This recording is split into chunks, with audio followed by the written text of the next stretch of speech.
Good evening, folks. How are you? I hope all of you are doing well. So I figured I'd spend a little bit of time with y'all on here on a Twitter space. First one back from Passover break, which I needed that rest.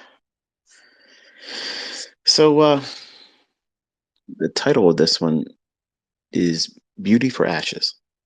Now I could obviously go on a rabbit trail, scripturally speaking, but we're not going to do that tonight. The idea came to me when I was thinking about how my children are typical children. They don't like to listen, just like you didn't like to listen. And most children, given enough leeway, they do whatever they want to do and discover the painful consequences by not listening to good advice. Now, as a father, I've always imagined when my children grew up that they would listen to the things that I endured painfully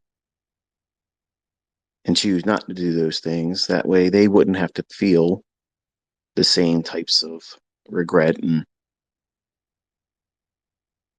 well, misery sometimes.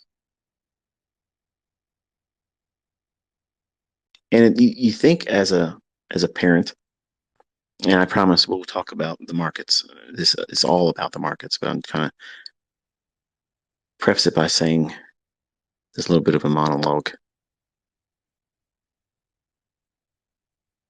I wanted to be a father that would have the ability to be able to say, "This is what you do not do. Here's what it did to me. So therefore, don't do what it did to me." Wasted time, led to doubt, made me chase things that were unfruitful, but I had to see for myself. Doing many things, pursuing different things, trying to get a result that was just outside my reach or impossible. And maybe sometimes in your development, while learning how to read the market price and how to find your own style and approach, sometimes it feels like you just can't get it. Once in a while, you'll have this flash of understanding, but it's too short lived. Doesn't stay around long enough, doesn't linger enough for you to feel confident in yourself. Sometimes you have this amazing ability to see precise entry points, precise draws on liquidity. You can see where the bias is, what it's going to do, how it's going to behave, but it's not happening enough for you. So you go and you pursue something else because you're impatient. You don't want to wait for the thing that you're supposed to be looking for. You chase after things. This thing looks like it's going to go up. You have no real reason why to believe it's going to go up, but you expect it, you chase it, and it hurts you and it burns you. Now, instead of taking that lesson and taking it as a deterrent from doing that again, some of you will do that same thing again, expecting a different result, and you'll get burned again.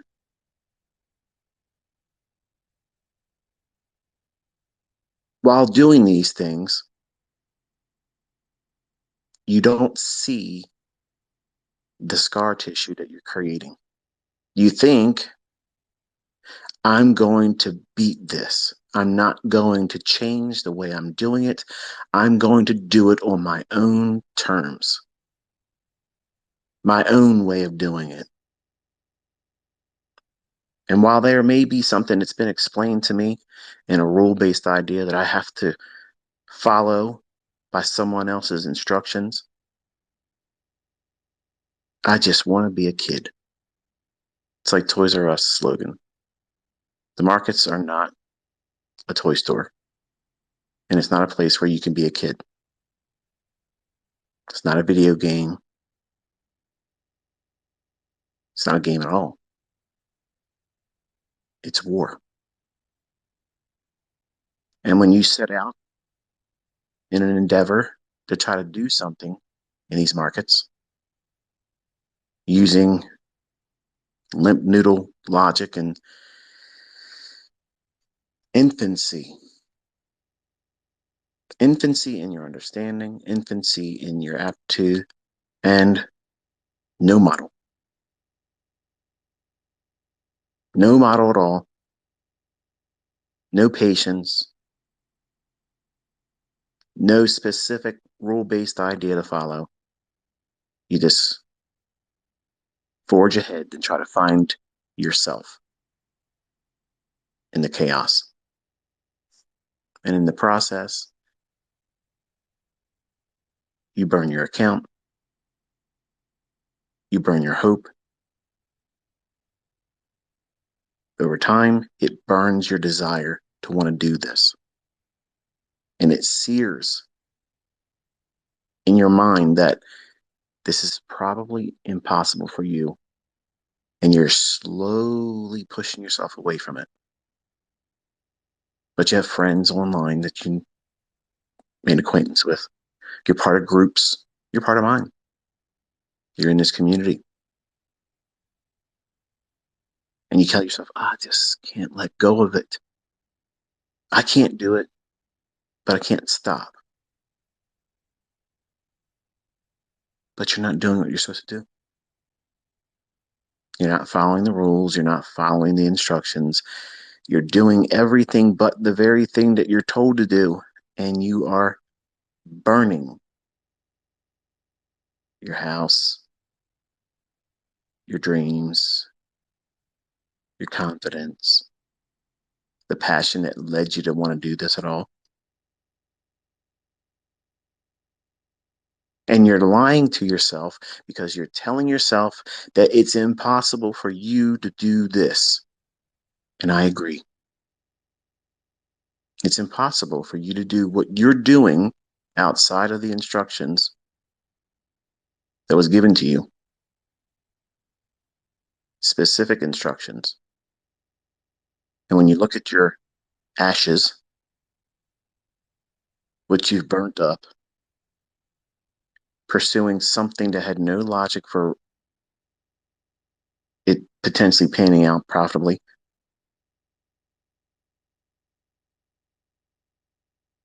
instead of identifying the lack of control that was required, but you shed no concern in that. You placed all the emphasis on doing it your way. Your way through a very myopic, limited understanding, infantile, pushing the button, expecting something to finally give you the confirmation that you're doing the right thing by not following instructions. And you won't stop because you want that more than simply following logic that works. That's a discipline issue. That's not a flawed concept, flawed idea, fake concepts, or too rigid of a model.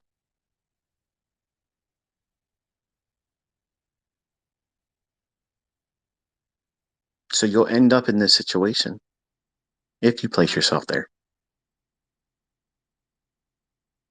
feeling as if you're never going to be able to do this. You're never going to be able to find your way into consistency.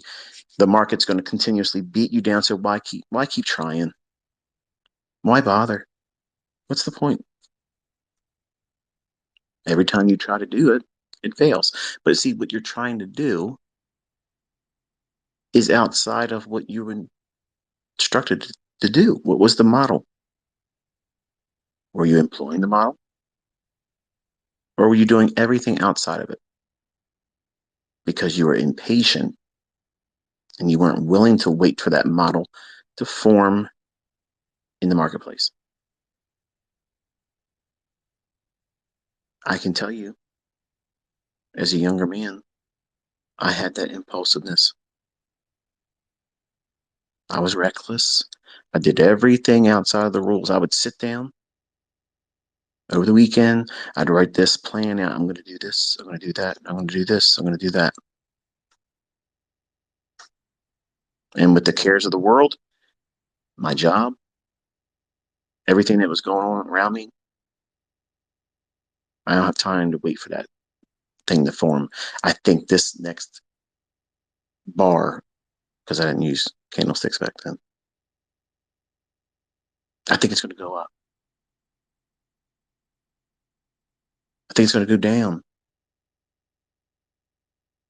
I was bullish 5 minutes ago, but now I think it's going to go down. That's not following a model. That's being impulsive.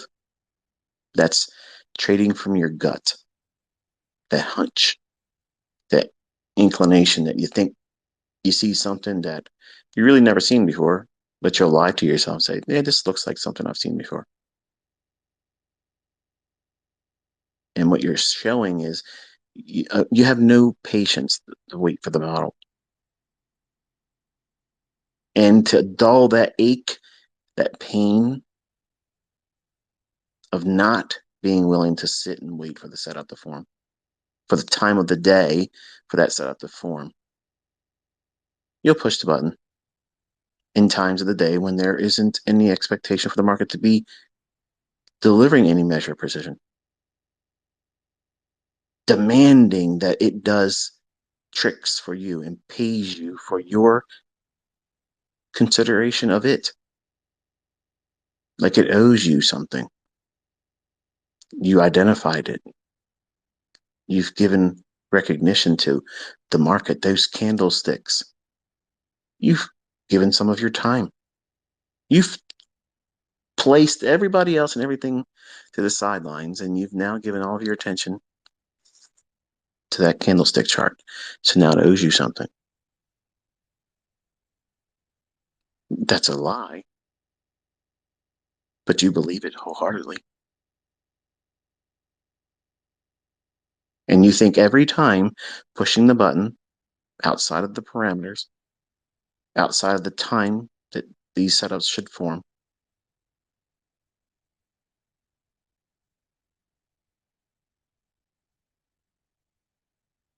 you're victimizing yourself, causing a learning curve that would never end by doing those things.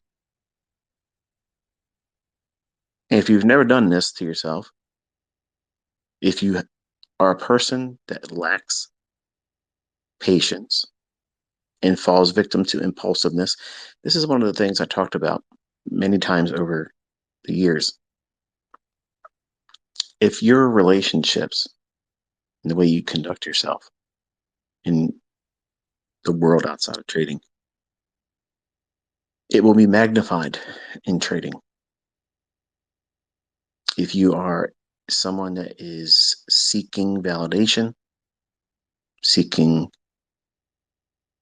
well, acceptance, you'll do things that are over the top, expecting to be successful in that. So therefore you can go forth and bring it in front of other people so they can glad hand with you, pat you on the back. Well done. You're awesome. You're a goat. You're the greatest that's ever done it. In trading, those types of things are the worst for motivating. Now, you might end up receiving those accolades as a result of doing things that are more focused, more purpose-driven, more detail-oriented in terms of following a model, but not trading for the sake of attention, status, recognition, a rush to prove something. That's a very, very dangerous path, especially for a young man. Especially for a young man that has a desire to stand out from the crowd, that has done well in other things, and you want this to be easier. Easier because it's somehow owed to you. The market owes you an easier pathway to consistency. And look, you're a natural.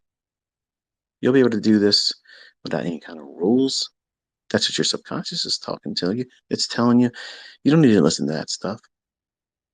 And that's exactly what it was telling me as a 20-year-old too. You have to have rules. You have to. And if you do not recognize that, and you think that you can just impulsively just press buttons, trade on your impulsiveness and your gut feeling about where price is going to go, no probabilities behind what it is that you're doing, and then ignoring that that is not working, it will put you into a gambler cycle. You keep doing the same thing over and over and over again. It's not giving you the results, but you're not letting go of it. You're going to keep doing it because you accept the fact that you did that wrong then, but you want to sweep it under the rug and go right back in and say, yes, it didn't work that time, but I know it'll work the next time. If you just simply recalibrated all of that energy, all of that focus on the right things, everyone that blows their account fails at something. It doesn't have to be trading, it can be anything. Everyone that goes outside of the plan, the approach, the playbook, the results are random. You have no baseline to work within. You're building a new one that's outside of the scope of the rules and outlined process that you should be following for whatever endeavor you're doing. But for trading, you have a model, or you should have a model. And you need to follow that. Stick to the rules. Trust that these rules will guide you and remove all of the impulsiveness, because the rules say, I do this, I don't do that. I can only trade this pattern and setup in between this time frame, this beginning and ending window. You don't trade 15 hours after that and expect the same type of response in price action. You don't do those things.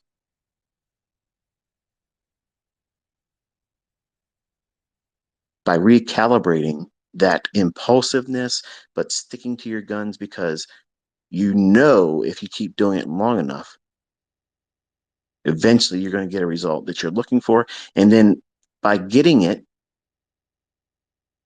you think that's a reward for doing the right thing when everything you're doing is the wrong thing. You're trading outside of a model. You're trading impulsively. You're impatient. You're not waiting for the setup to form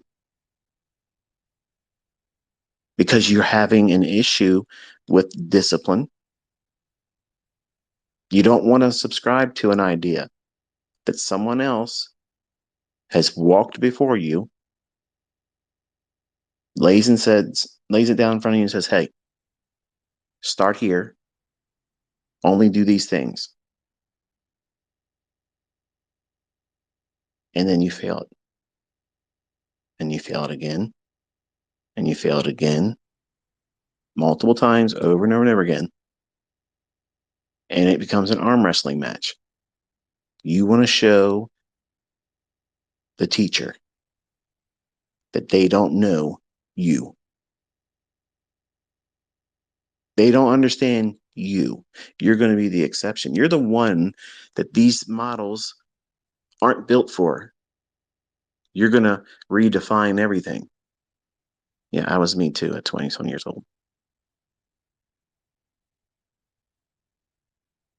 So you can imagine how frustrating it is for me to see, number one, my students do that, but also children that I had high expectations for, that they would see what I'm able to do and they would want to be better than me.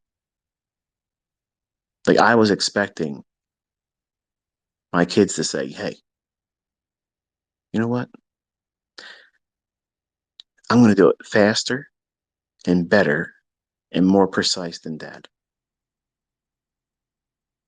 And here's the playbook. You can do it better than me. You can do it faster than me. You won't do all the things that I hurt myself with.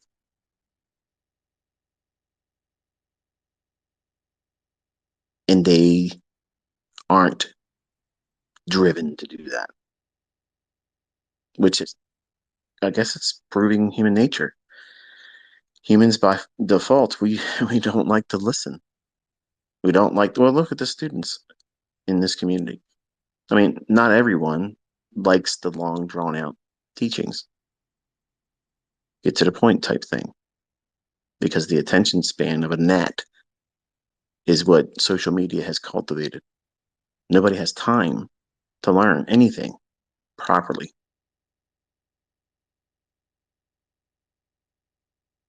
And it's very disheartening to see my willingness to pour myself out even more because it's my own flesh and blood. And to see this lack, this disregard for the rules that would lead to them doing the very thing that they're looking for, which now makes me question, is it really the pursuit to do trading, or is it the pursuit to say, I did something on my own? Which I can respect that. I mean, anybody could respect that, right? I mean, there's a lot of people out there trading, all kinds of stuff. I mean, I don't subscribe to the things that they do, but they're making money with it. So who am I to say it doesn't work, right? And I can understand the passion that would lead one to pursue an endeavor that says, I didn't listen to what you told me to do, and I still was able to do this. Okay, great.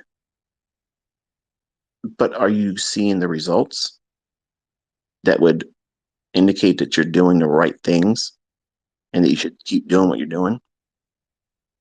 Or is resetting and resetting and resetting and resetting and spending money, still not listening, still not doing the things that you're supposed to be doing?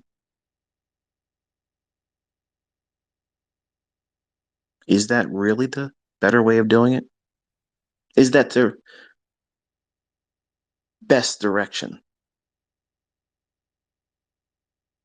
I would argue that it isn't. But I have to hold very loosely these boys of mine,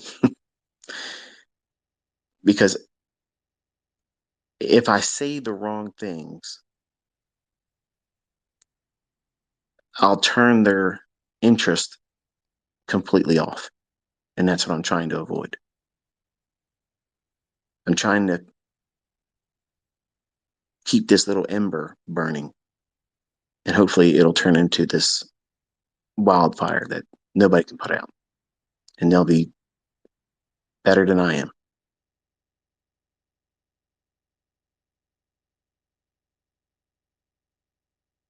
When you sit down and you listen to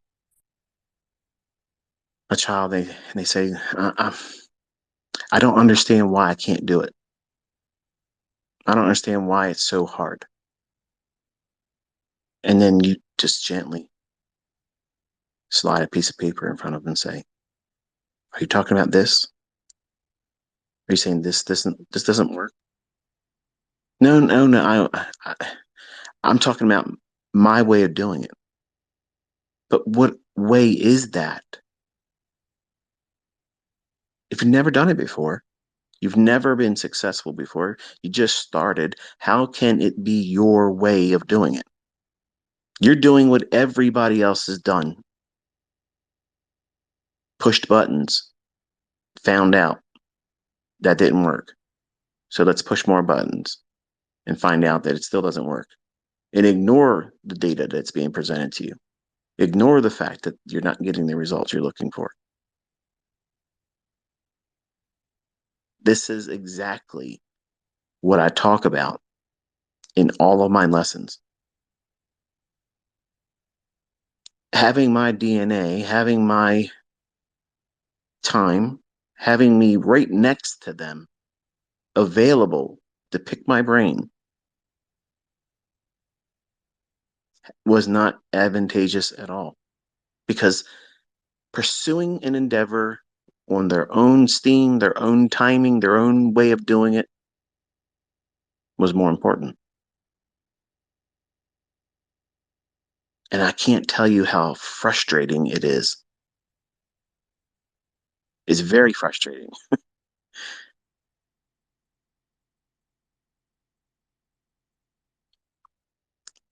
These funded accounts, these companies that do these things,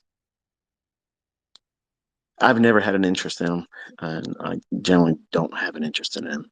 But I've seen my son work with this, and I'm not going to say anything about the company because, like I said, it's too soon to say really anything. But I've watched my son's account run into certain rules that they have. And when that account would make money, not really make money because it's like I guess it's like a demo. I guess that's what they make you do, a demo or the equivalent thereof, where you're trying to pass the combine or whatever. And then you get funded, quote unquote funded. Well, they have these rules, and he got stopped out of his trading when he thought he had a cushion. So my understanding, and I may not have this entirely correct, so just bear with me here. From what I gathered, as you make money in the combine account, or when you increase the balance, let's put it that way, because there isn't any money in that. When you increase the value of the balance of that account, these companies, they roll your maximum loss right back up underneath, whatever that fixed percentage or amount is. And he felt that he had cushion. So, okay, well, if you start with 150,000 hypothetically, and you make 2,000, make 3,000, make whatever it is, then you should have whatever that initial cushion was, plus whatever you now put in the account. And apparently, and I might be incorrect by saying this, but from what I gathered from him, it's not like that. So what he thought was a cushion wasn't there. So they said you broke a rule. Okay. So anger kicks in. He's going to go and do it harder and faster now, more contracts because he has time lost. He wants to make it up.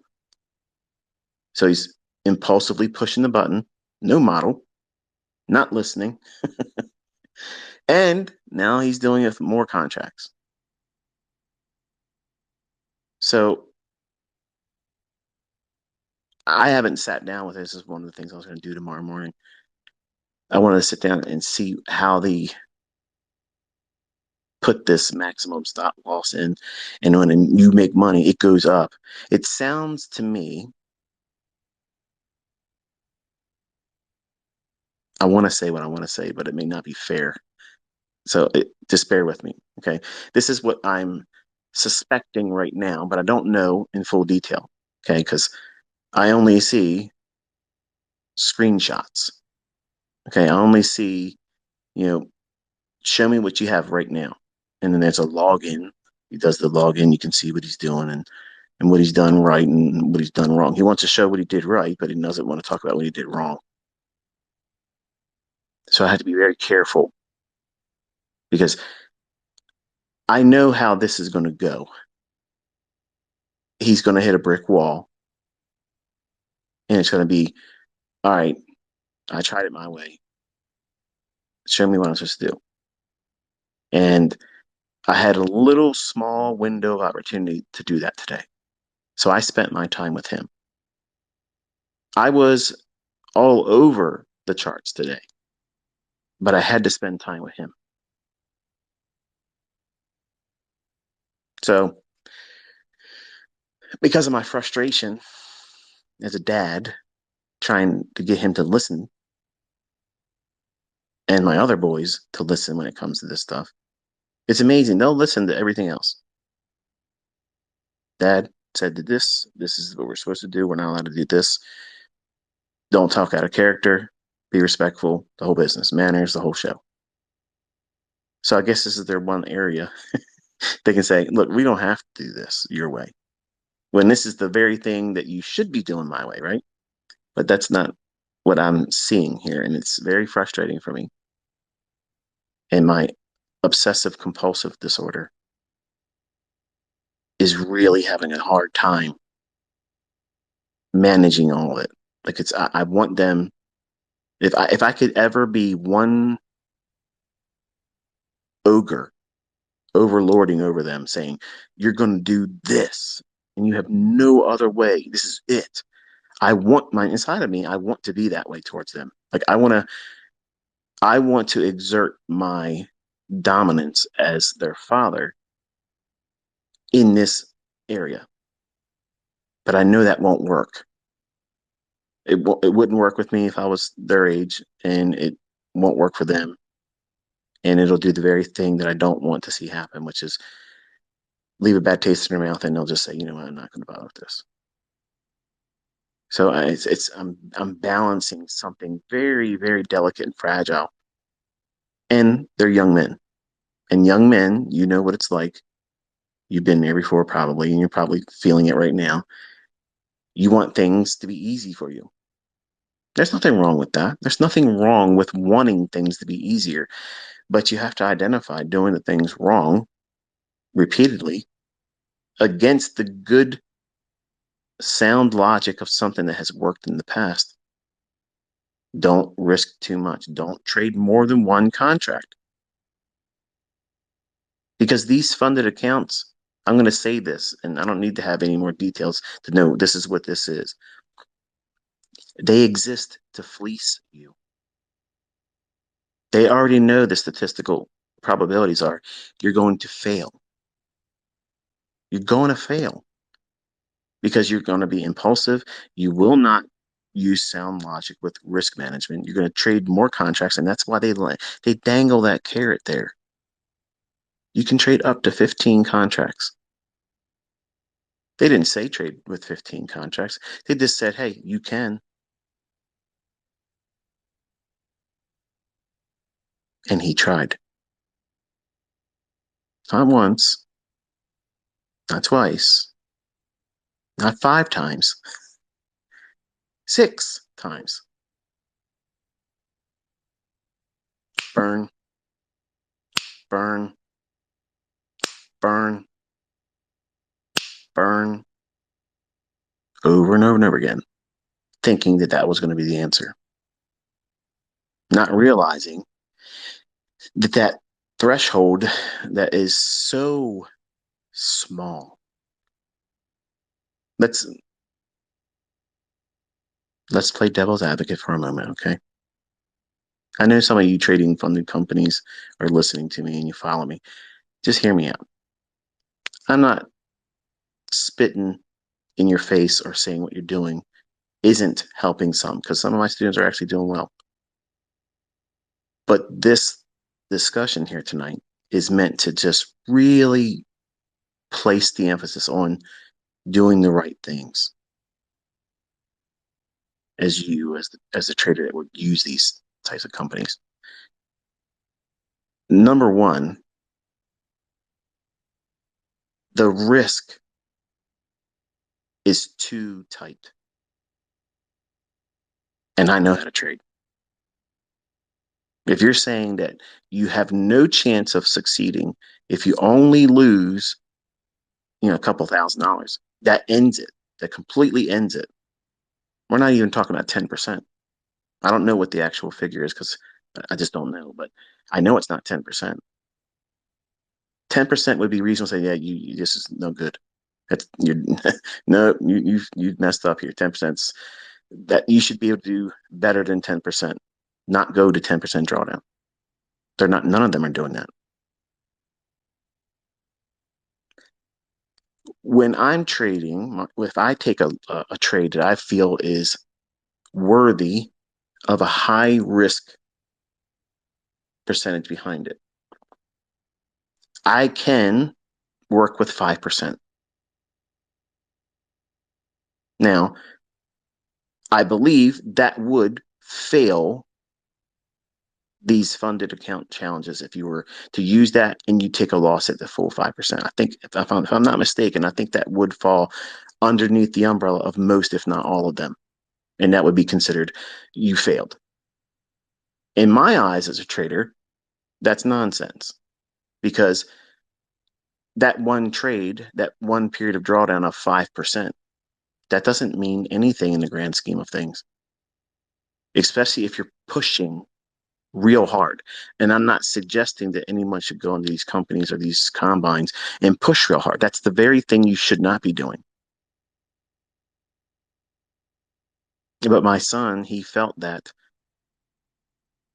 pressure. And the words were, it feels like I'm trapped in this small room and I can't move around. Well, that would be true if you're trading with 15 contracts. It would be true if you're trading with 10 contracts. It's true if you're trading with 8, 7, 5, and you don't know what you're doing. The model was one contract. I don't care what these companies say. You can trade as many as. That is the hook. That's the thing that you're going to reach to when you do the one trade that wasn't really all that heavily leveraged. And you want to fix it real quick. Well, all I got to do is go in there and do 5 contracts. And I can get it back real quick. They know that you're going to do that.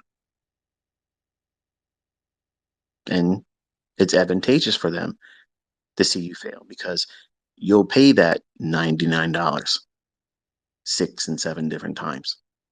And then expect to get you right around that next new month. You got to pay the dues. And the whole time you're seeing all that stuff add up. Is it helping you get more patient? No. It's revving you up to do what? Think impulsively even more.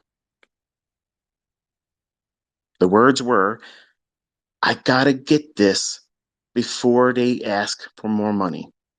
But you're feeding them every day. Reset, reset, reset. Not doing what you're supposed to be doing everything outside of the rules. Not just theirs, mine.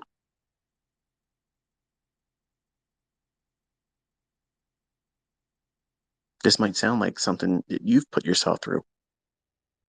And you should be encouraged to know that even my own children, this is what they're going through. It's a character flaw. It's something inside of you. And these funded accounts, you can't trade with a lot of contracts if you don't know what you're doing and expect to be successful. And I'm just going to put it out there and just say it just like that. So there's no real advantage There's no real advantage to do a $150,000 account when you can do profitable trading with the 50. He doesn't like the idea of doing that. No, no, no. I'm going to do it this way. All right, whatever. Show me. I already know how this is going to end, but show me. Daily. He builds the house. He's the builder. He's the architect. He's doing what he wants to do, and boom, burns it down. And because it's so cheap, $99. All you gotta do, $99. And it's all gone. You get beauty for your ashes. It doesn't hurt anymore. Everything I did wrong doesn't exist anymore. It's swept under the rug. It only cost me less than $100.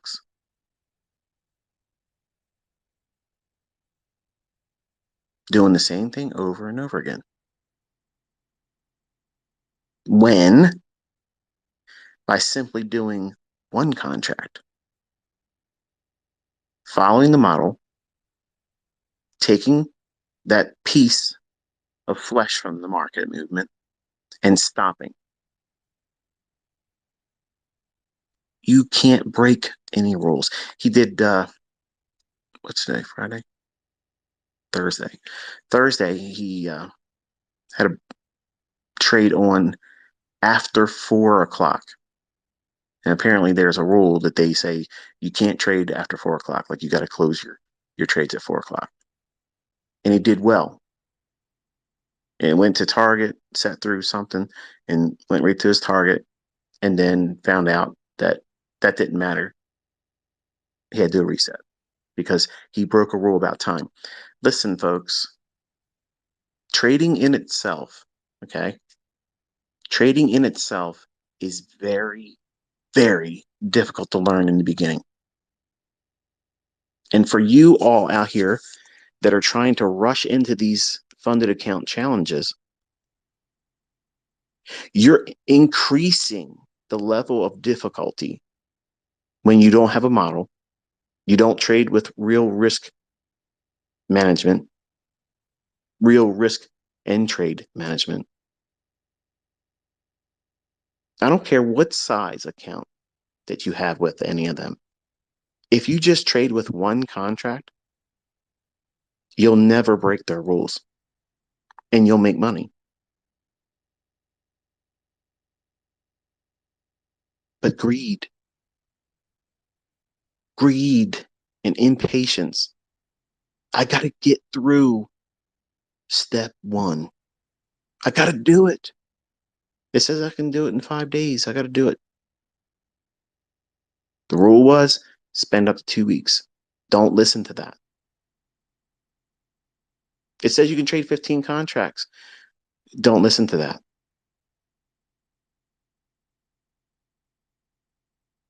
What makes this very, very hard for a new trader is the level of drawdown that they permit is stupid. Now, today, because my son was basically looking at me like, this is impossible. Like, it's impossible. So I had to step in, Mr. Possible. I said, listen, let's take a look at what's going on this morning. Okay. You've been doing everything wrong. Let's just go back to this piece of paper here. And what does it say to do? All right, with that, I want to do this.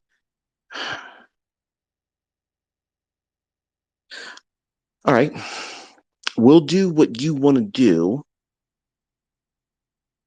as long as it agrees with what's on this paper. Do you agree? Okay. So I guided. I said, now look at this right here. Do you see the chart showing you this? Do you see that news at 8:30 caused this movement, and at 10 o'clock, we're expecting it to run again? It's going to do what?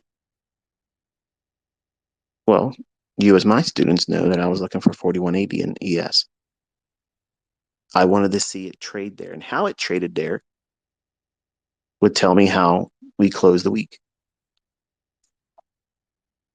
So we sat there, we watched it spike up, watched it work through 41.77,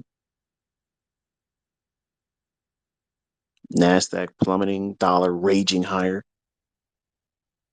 I said, now you have a setup.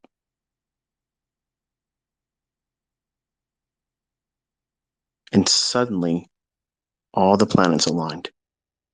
And immediately,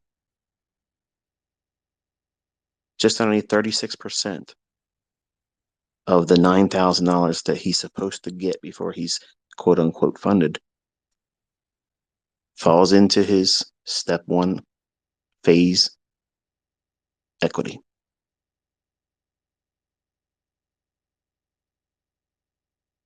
Now,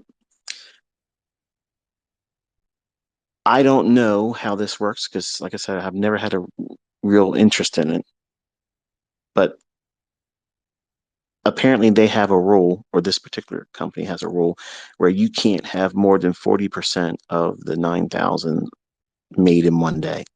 So I'm assuming if you were to make more money, and I'm saying this facetious because I don't know, but if that's true, like if you make more than 40% of the 9,000 in one day, does that fail you?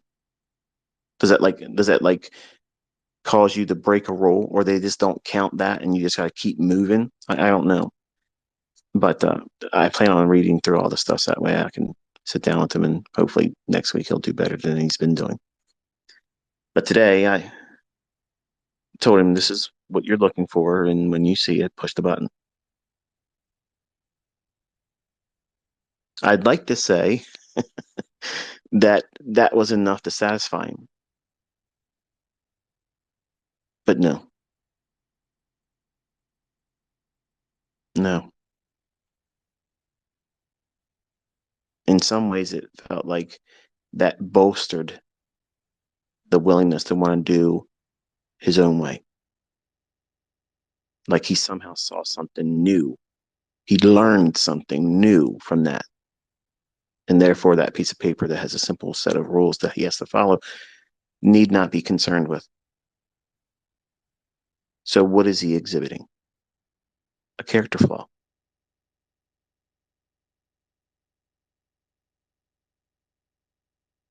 Those of you that learn from me and you don't listen to what I'm telling you to do, follow the bias that I'm outlining.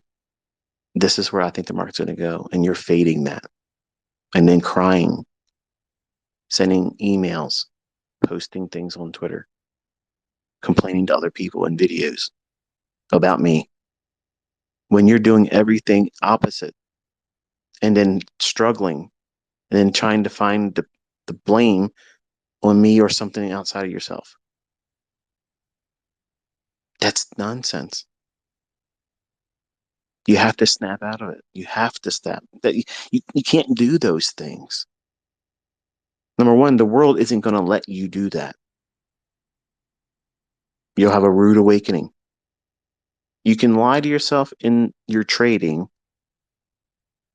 but eventually you're going to have to see that person in the mirror and it's going to hurt when you have to come to grips with you're burning it down.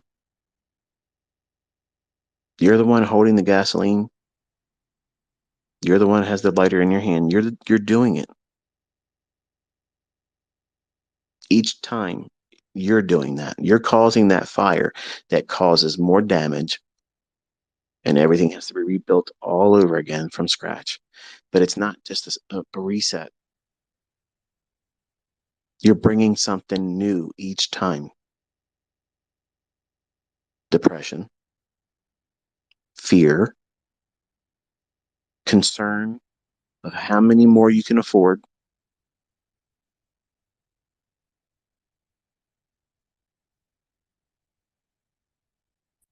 All those things you're bringing into that new reset.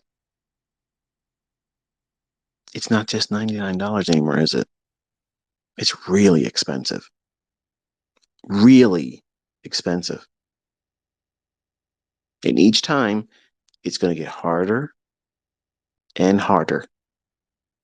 Because at some point, you're going to start doing the math on how much money you've thrown into resets and how far you're behind.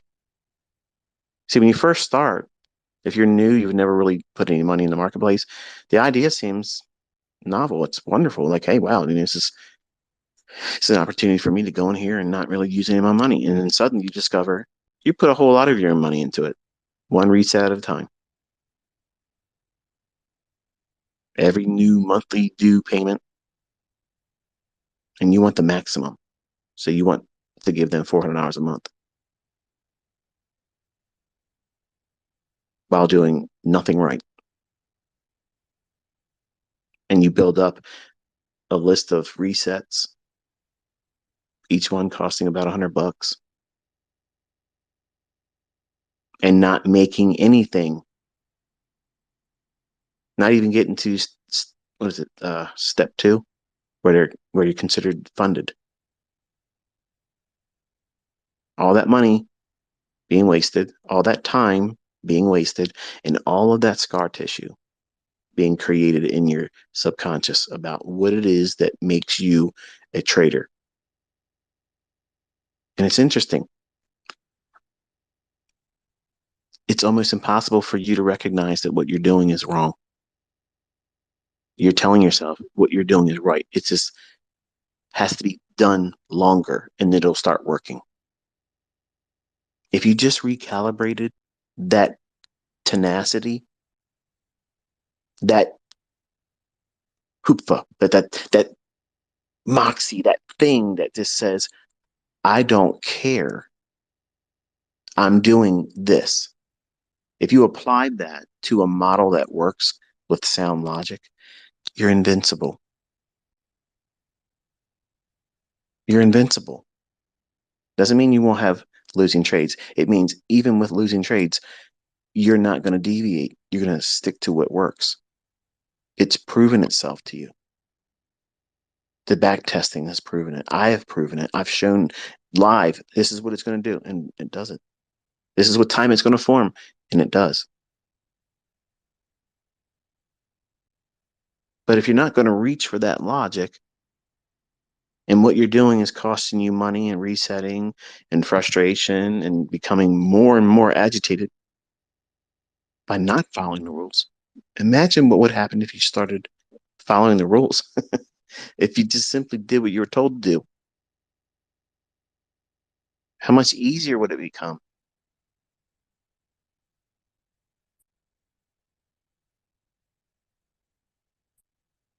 At some point, you're going to have a whole pile of ashes, and you'll be sitting there looking at all the things that you've wasted time, energy, and money. And when you really sift through those ashes and honestly see what you've done, you really didn't use what I taught. You really didn't listen to the lectures and the advice about what not to do and what to do. You really didn't do that. But hey, look at that pile of ashes you got. You were doing something. You weren't wasting time studying, right? You were doing something. And the something you were doing wasn't profitable. And that weighs on you subconsciously. And over time, it'll make you toxic. And you'll start being spiteful. Not to yourself. You won't hold yourself accountable, but you'll point the finger at everyone else. Your friends, your family, me, our community, trading in general. Because it hurts too much to identify the fact that you did this to yourself. Nobody guided you incorrectly. You did everything wrong and you made those decisions. Are you in a position to be accountable for that?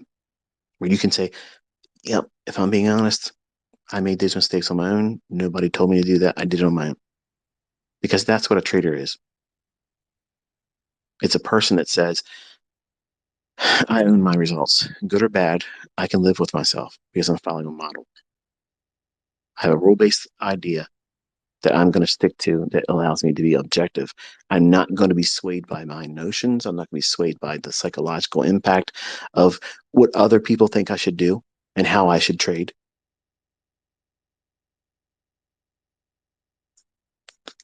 Look at social media. I was gone for today, and I'm seeing people argue about me when I have said nothing.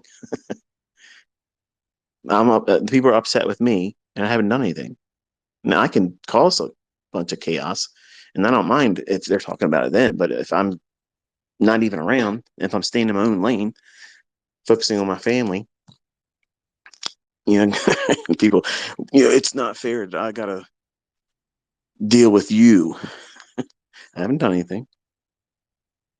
And if it's not that, it's somebody else out there pretending they created something when they just rebranded something out of my core content. Yeah, that's what the ghost has said.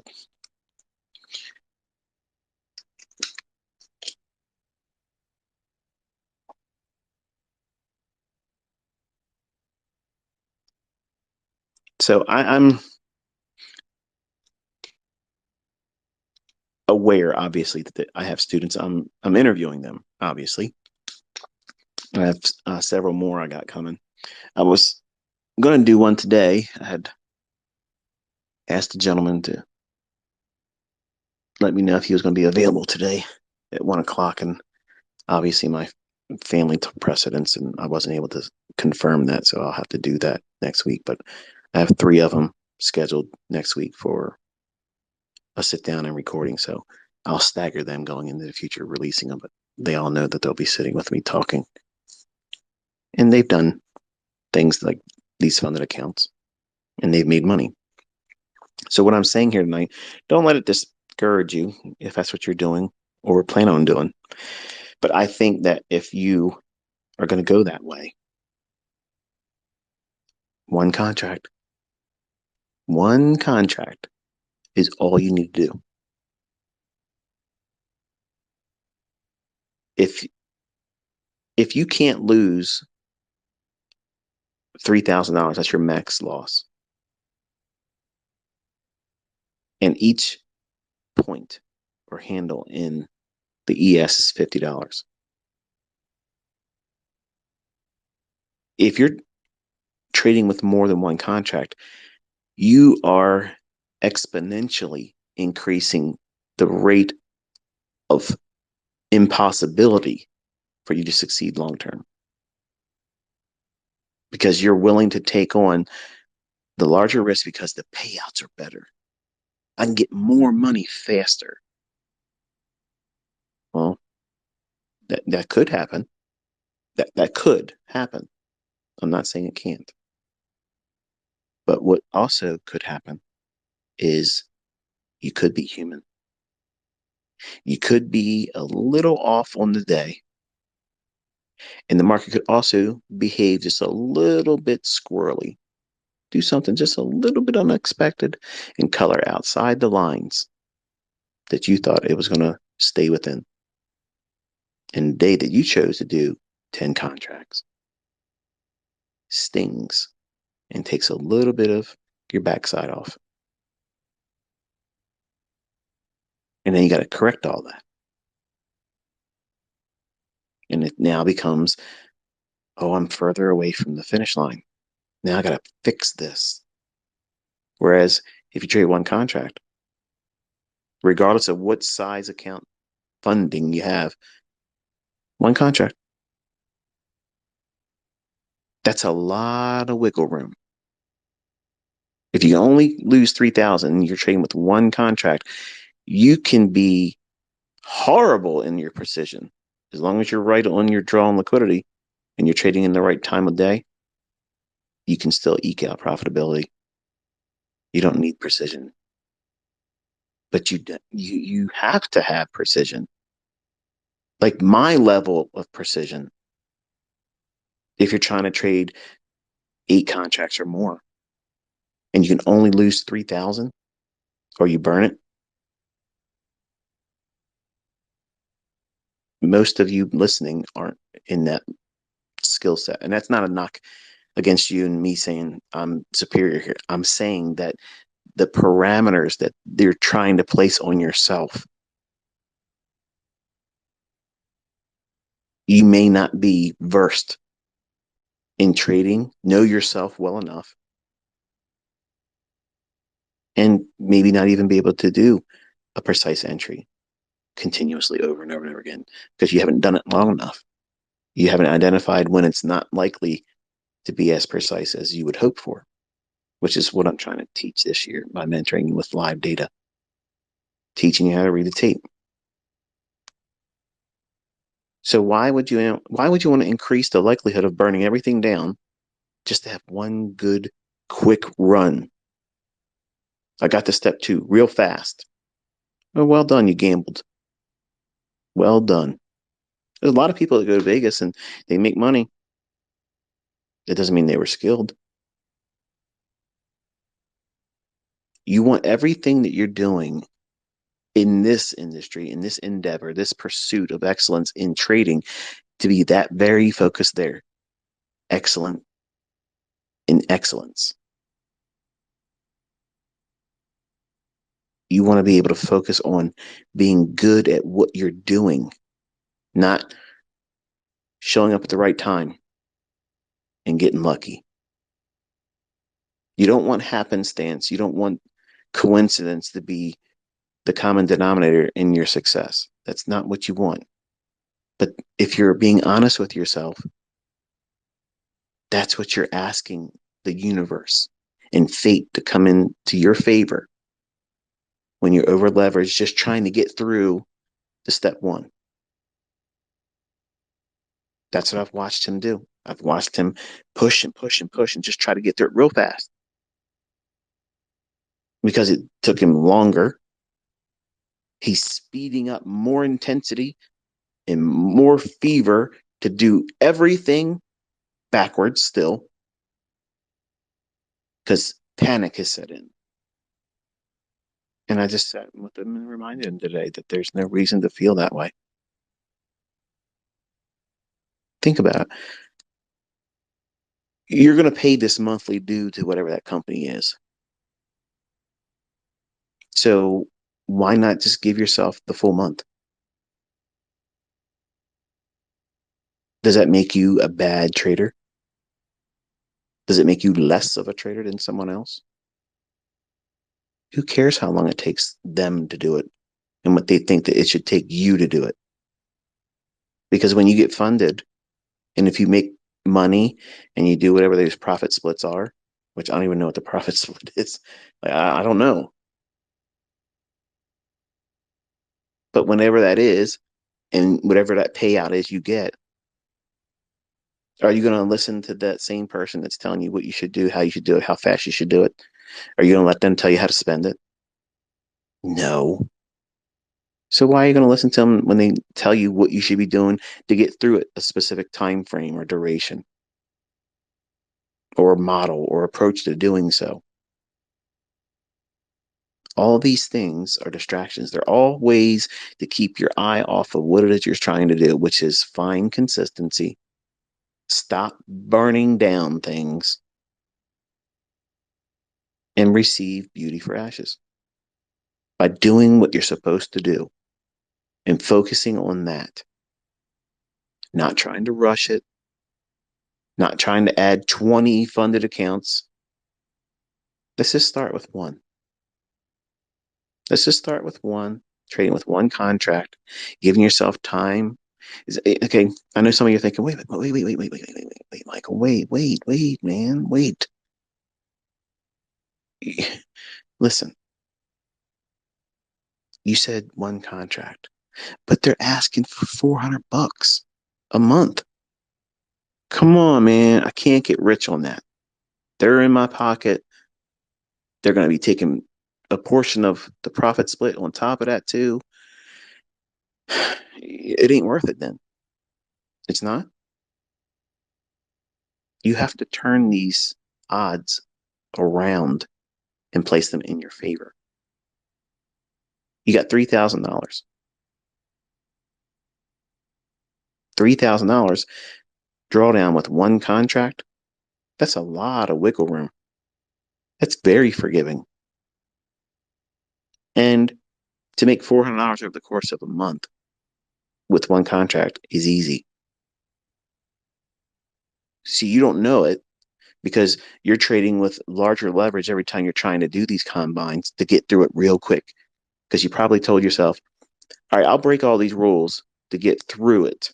I'll trade with 5 contracts. I'll trade with 8 contracts just to accelerate my way through step 1. But when I get to step 2, I'm going to be a good boy. I'm going to trade with no more than 2 contracts because it would be silly for me to lose step 2 funded by over leveraging. But you're not using that same logic going through the first part of it. Silly, isn't it? And this is really no different than what people do with their live accounts. Before they even send the money to the broker, they're like, I'm going to file all the rules. I'm going to do this. I'm going to do that. And as soon as the account's opened up and you had the first losing trade, oh, well, that went out the window. What you say, the casino never closes? Well, that's exactly what I'm here for. Push it. What's the most contracts I can trade? That's what we're doing. All logic goes out the window when you're using real money, which is why I tell you, you have to be bored with the results in demo. 6 months. If you just do it for a month, you're not really desensitized. You're not conditioned. You're not initiated. You just dabbled. That's equivalent to anybody else that starts in Forex or trading and they use a demo account. Oh, wow, I could have made money like that. That sounds like a plan. Well, let's go ahead and just put $5,000, $10,000 into an account. I'm probably going to make money. It doesn't work like that, does it? Suddenly, there's a scorecard and it has a dollar sign right in front of it.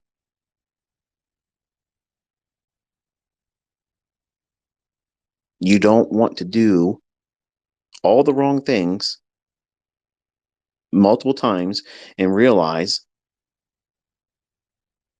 over the course of a month, none of the things that you did panned out. None of them resulted in step 2 funded. That's frustrating. You trade with one contract.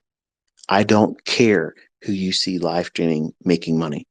You don't know if they're resetting accounts. You don't know if they're really trading with a funded account or trading with a practice account. He took trades. He thought he was in the compound account. And turns out it was in a practice account that he didn't ask for. He did a reset early on. And then when he logged back in, it apparently defaulted to a practice account. So he was working with that account, made a little bit increase, and come to realize none of that was even going towards the combine. So you can imagine he was a little torqued up about that. I mean, I did everything I could not to laugh, but you know, it is what it is. I mean, you're going to do silly stuff. Sometimes in the past, I pressed buy when I wanted to do sell. You're going to get disoriented. You're going to do silly stuff. Okay. But imagine doing work thinking you've gained some ground and it wasn't your live account. It was in a demo, that type of thing. Right. So I think he's learning that all the things he's trying to do aren't going to work. And I'm hoping that this coming week, he'll get hammered more and finally just say, that's it. Like, I can't do it this way. I'm only going to do what you said. And I'll be satisfied. I'll be happy because I know that will yield him what he needs to build back, improve and repair what he's done to himself, and then replace it with positive reinforcement. And all that little bit of stuff he's done to himself will be just enough to remind him not to do it. Just a little bit of scar tissue, just a little bit. That's healthy. But when you constantly just keep going, I have students that came to me that try to do other people's way of trading and such, and they've spent like $8,000, $10,000 in all of these funded account companies, hopping from one to the next and just paying all these things, and never one time got to a point where they could be in a position to be funded. So what's the point of doing this then? You should have just took that money and put it in a live account, because you basically did the same thing. If you're not going to follow the rules, just flush it away anyway. But see, you're tricked. You're thinking it's only $100. I can take this trade and over leverage it, because what happens? What happens if it works? I'm only really risking $99. That's what you're thinking, right? Because that's exactly what he was saying. And you are hooked like crack. I might not win, but I could. It's like the lottery. Everybody's going to be out there playing these lottery games tonight. $400 million for the what do you call it? I don't know, one of those big games. It's supposed to be $400 million. Everybody's talking about today. I was going into 7-Eleven, and the lady comes out and she goes, "Don't worry, I got the winning ticket right here." Like, okay, I didn't ask. I'm going in there to get milk. See you later. The mindset is, the chances of you winning that is next to zero. So many degrees, you're not winning. Let's put it that way. But people still pay to play that, because the idea is, yeah, the odds are so far against me, but it only costs me $1. Now let's take a step back. Nobody's getting rich on that $1 being spent. And these funded companies aren't getting rich by your measly little $99, but they are getting rich with the masses that keep doing that same thing, just like the lottery administration. It's in their advantage to give you the freedom and rope to hang yourself. But they didn't kick the chair out from underneath you, so they're not the bad guy. They laid a single round of ammunition on a table in front of you. They laid an empty handgun on the table in front of you. They made this Russian roulette available for you to play, but you decided to pick the bullet up. You placed it in the chamber.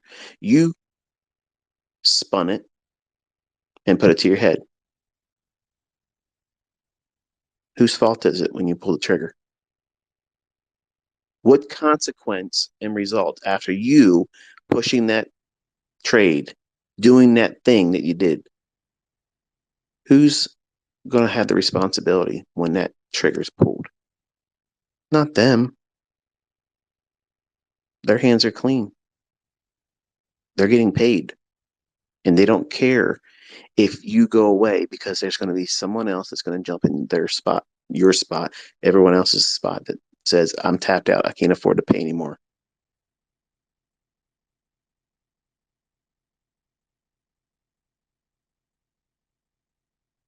That same, I might not win, and there's a lot of things saying I can't likely succeed doing this, but if I win, I can get through the step one faster. Like, that's somehow going to change your level of discipline, personal responsibility, and now you're going to suddenly follow the rules. You won't, because now you're going to say, "Well, listen, I just took 10 contracts and I made $1,500 on 3 handles." What seemed like seconds. It only took me seconds to do that. Well, let me just go in there with my live stage 2 funded account. And I can just do that every day. That's not the model. That's not the model. You're going to make every excuse to do the wrong things. Like a married man that caught the eye of another woman that he knows he should not talk to. He knows where she's at, and he's making excuses. Honey, we need bread. No, I got bread today. All right, well, I'm going to go get some soda. What do you need soda for? I don't know. I'm thirsty. You're doing anything you can to get out of the house, to go find yourself in the position to be in that step 2 funded position where you can over leverage and play Russian roulette with a hoochie mama.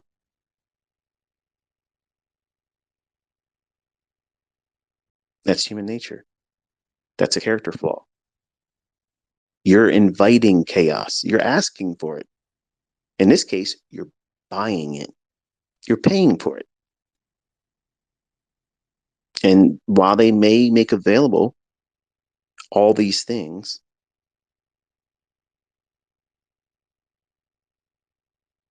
if you don't do the right thing by having less leverage, don't give them the opportunity to see you fail so quickly and easily, because they know the majority of you are going to over leverage. They know you want to get to the part that makes money. And they have a 90% likelihood that you aren't never getting there. And even if you did and you get lucky, maybe one payout, oh, great. Your greed's going to tap you there and say, okay, I need to make more. Or I need to go quicker this time. All they have to do is sit back and let circumstances be what they are. Recklessness and chaos shows up. And for a period of time, for those that are getting lucky with it, ego is going to be that friend that leads you to ruin. I'm always going to be able to make money now. Look at me. We are. And unfortunately, that kind of mindset leads to ruin. So don't invite it. Don't make it about a spectacle. Don't make it about over the top types of results or Olympic size feats or speed at which you get to stage 2. Take your time. Relax. Just relax. One day like today, anybody that uses what I'm teaching could get funded to stage 2 in a day like today with one contract. That's not impossible. One contract that could have been done today. But you're looking at a move like today and you're thinking, if I had 5 contracts here and 5 contracts here and 5 contracts there, yeah, you could have. It could have been like that for you. But do you have that experience yet? Probably not. So don't have your expectations so high and lofty where it's easy for you to fall and not feel like you can do it. In other words, don't set yourself up for more than just a temporary failure, because traders and trading is a lifetime of failure. How you deal with that? I ask that question on my interviews now. How do my students that are funded and consistently making money, how do they deal with losing? Everybody does something different. Some people take it harder than others. Other people say, well, it sucks, but I ain't worried about it. I'm going to do the next trade because that trade didn't lose enough for me to feel like I've been beaten. Now, contrast that with, I'm not going to stick to a model. I'm going to over leverage. I'm going to keep pushing and pushing and pushing because it only cost me $99 to reset. Aren't they saying the same thing? No. The trader that has a model is taking very small calculated risks that sometimes does not pan out. And that small loss is insignificant in the grand scheme of their entire career as a trader, as a speculator. And they're not worried about trying to avoid the losing trade because the model and the rules say, do this, and this is what should happen. If it doesn't, you're not abandoning that model because it didn't pan out for you, that transaction. And the loss was insignificant. It will not have such a weight on your psyche. So that way, when you look at price action, you won't be thinking, this is generally, in other times, this is a trade I would be taking. But I'm going to wait for confirmation now because I have to make sure. Why? Why would you feel that? Because you've taken a loss that's larger than you were comfortable with. If you're trading with a quote unquote $150,000 account and you're using a 5 handle stop loss on one contract, you're risking what? $250. That's not 3,000. That's a very, very small, insignificant amount. So it gives you wiggle room. How many 5 handles form over the course of a week? Lots of them. Some form at specific times of the day that are very predictable. You don't trade 30 minutes before midnight, New York local time, because you're done playing Xbox Live with your buddies. And now let's go see if I can do something in the market. You don't do that. You have business hours. You stick to them. Bank of America is not open 24 hours. Okay, they have banking hours. You don't want to create this atmosphere in your trading where you feel like you have to always know what the next move is going to be. Narrative is understanding what the algorithm is going to do in price next. It is not an every second of the day narrative.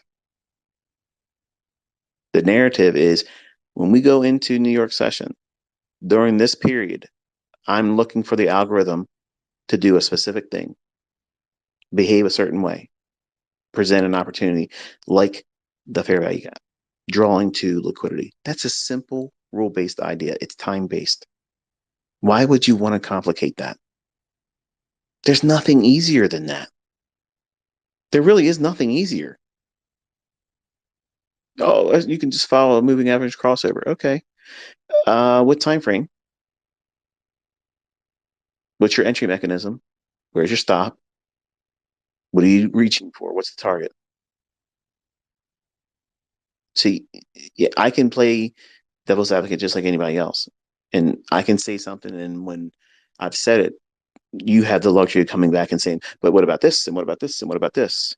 So I cancel all that by sitting in front of you with a live 1 minute candlestick chart. And I tell you what's going to happen next. So all those other straw man arguments can't be used. We're all looking at that hard right edge.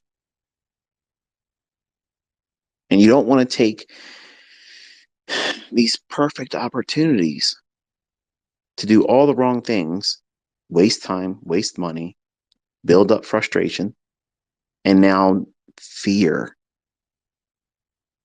Fear. When you first wanted to learn how to trade, were you scared? No. I mean, obviously you said, well, sometimes you might lose money, but let me look into it further and see what's happening. Because you're convinced if you look hard enough, you would find a way to never lose money. Let me remind you that doesn't exist. But when you first started and you wanted to get into this industry and find out more about it, you felt like a child on Christmas Eve. Like you couldn't wait to get more involved. And that's what it's like when students come to my YouTube channel. They get their hands in something like Model 2022, which is a hit the ground running approach. If you're brand new, if you've never gone through any of my videos, 2022 model, there's 40 videos. That's where you start because that right there will give you a 100% right now. Go into the charts and see it every day. You don't need to know anything about price action. Everything that's discussed in that 40 video series will give you enough to know that if that doesn't convince you that there's worth and value in what I'm teaching, if you don't see it there, don't waste any more time with me. Just move along, find somebody else, and I wish you good luck with it. I promise you, if you don't see the value in those 40 videos that communicates precision, time-based ideas, things that repeat, a logic of knowing where to get in, where's your stop loss, where do you take partials, where's your target, done. That's a complete 100%. Everything you're looking for when you buy a course, everything you're looking for when you join a mentorship, everything you're looking for if you're trying to buy a book that supposedly tells you how to trade, that's everything. That's a one stop, one shop. There it is. And if you like that and you want to dig deeper, then go into the core content and all the other lessons I have on the YouTube channel at whatever pace and whatever direction you want to go. Because you'll have something that you're going into the charts, back testing and looking and studying, whether it be in old moves or real time. Because that 2022 model is perfect. It's pure. It's easy. It may not be easy for you when you're brand new because there's a lot of things you have to understand. But spend time with it and you'll see right away that that is the easiest thing there is in trading. And it checks all the boxes that you would want for precision and algorithmic theory. There's nothing to guess about. It's logic. It's not flawed. It's proven. It makes money, and other people are making fortunes with it now. Yeah, I said fortunes. Six figures, in my opinion, that's a small fortune. We're not talking about Mickey Mouse, you know, dollar menu wages. That's a significant amount of money. It's a respectable measure of money. We're not talking about $1,000 and $500 here and there, which is still in some people's eyes valuable. If you made an extra $500 a month and that's all you could do, would you say, I don't want that $500? No, no, you wouldn't. So it's all about perspective.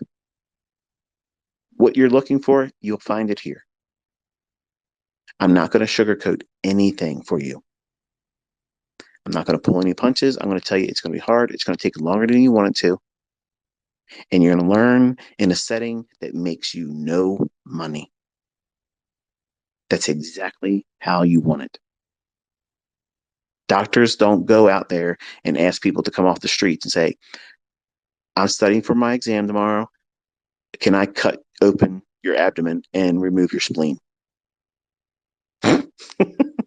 No, that's not happening. They use cadavers. Okay. So think, do you want a surgeon that has never did any kind of cutting at all on a body to put their scalpel into you? Nobody's going to feel safe with that. So what experience do they have if you're the patient one that they're going to now treat? You're patient one. You don't know this. They're not saying, hey, nice to meet you. Congratulations, you're my first patient. I've never done surgery before. So what time do you want to come in? No, I'm out of here. See you later. So, but why would you expect anything different with your trading? Like you're that surgeon in trading. You're that doctor. I'll have to remind myself about, people are asking why am I calling everybody doctor.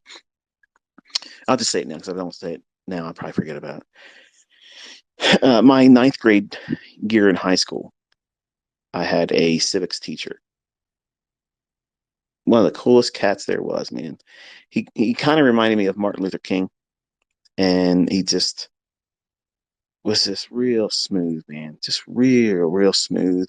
Came in smooth, like he just scooted around, scooted through the hallways, scooted across the classroom, sharp as a tack, really witty.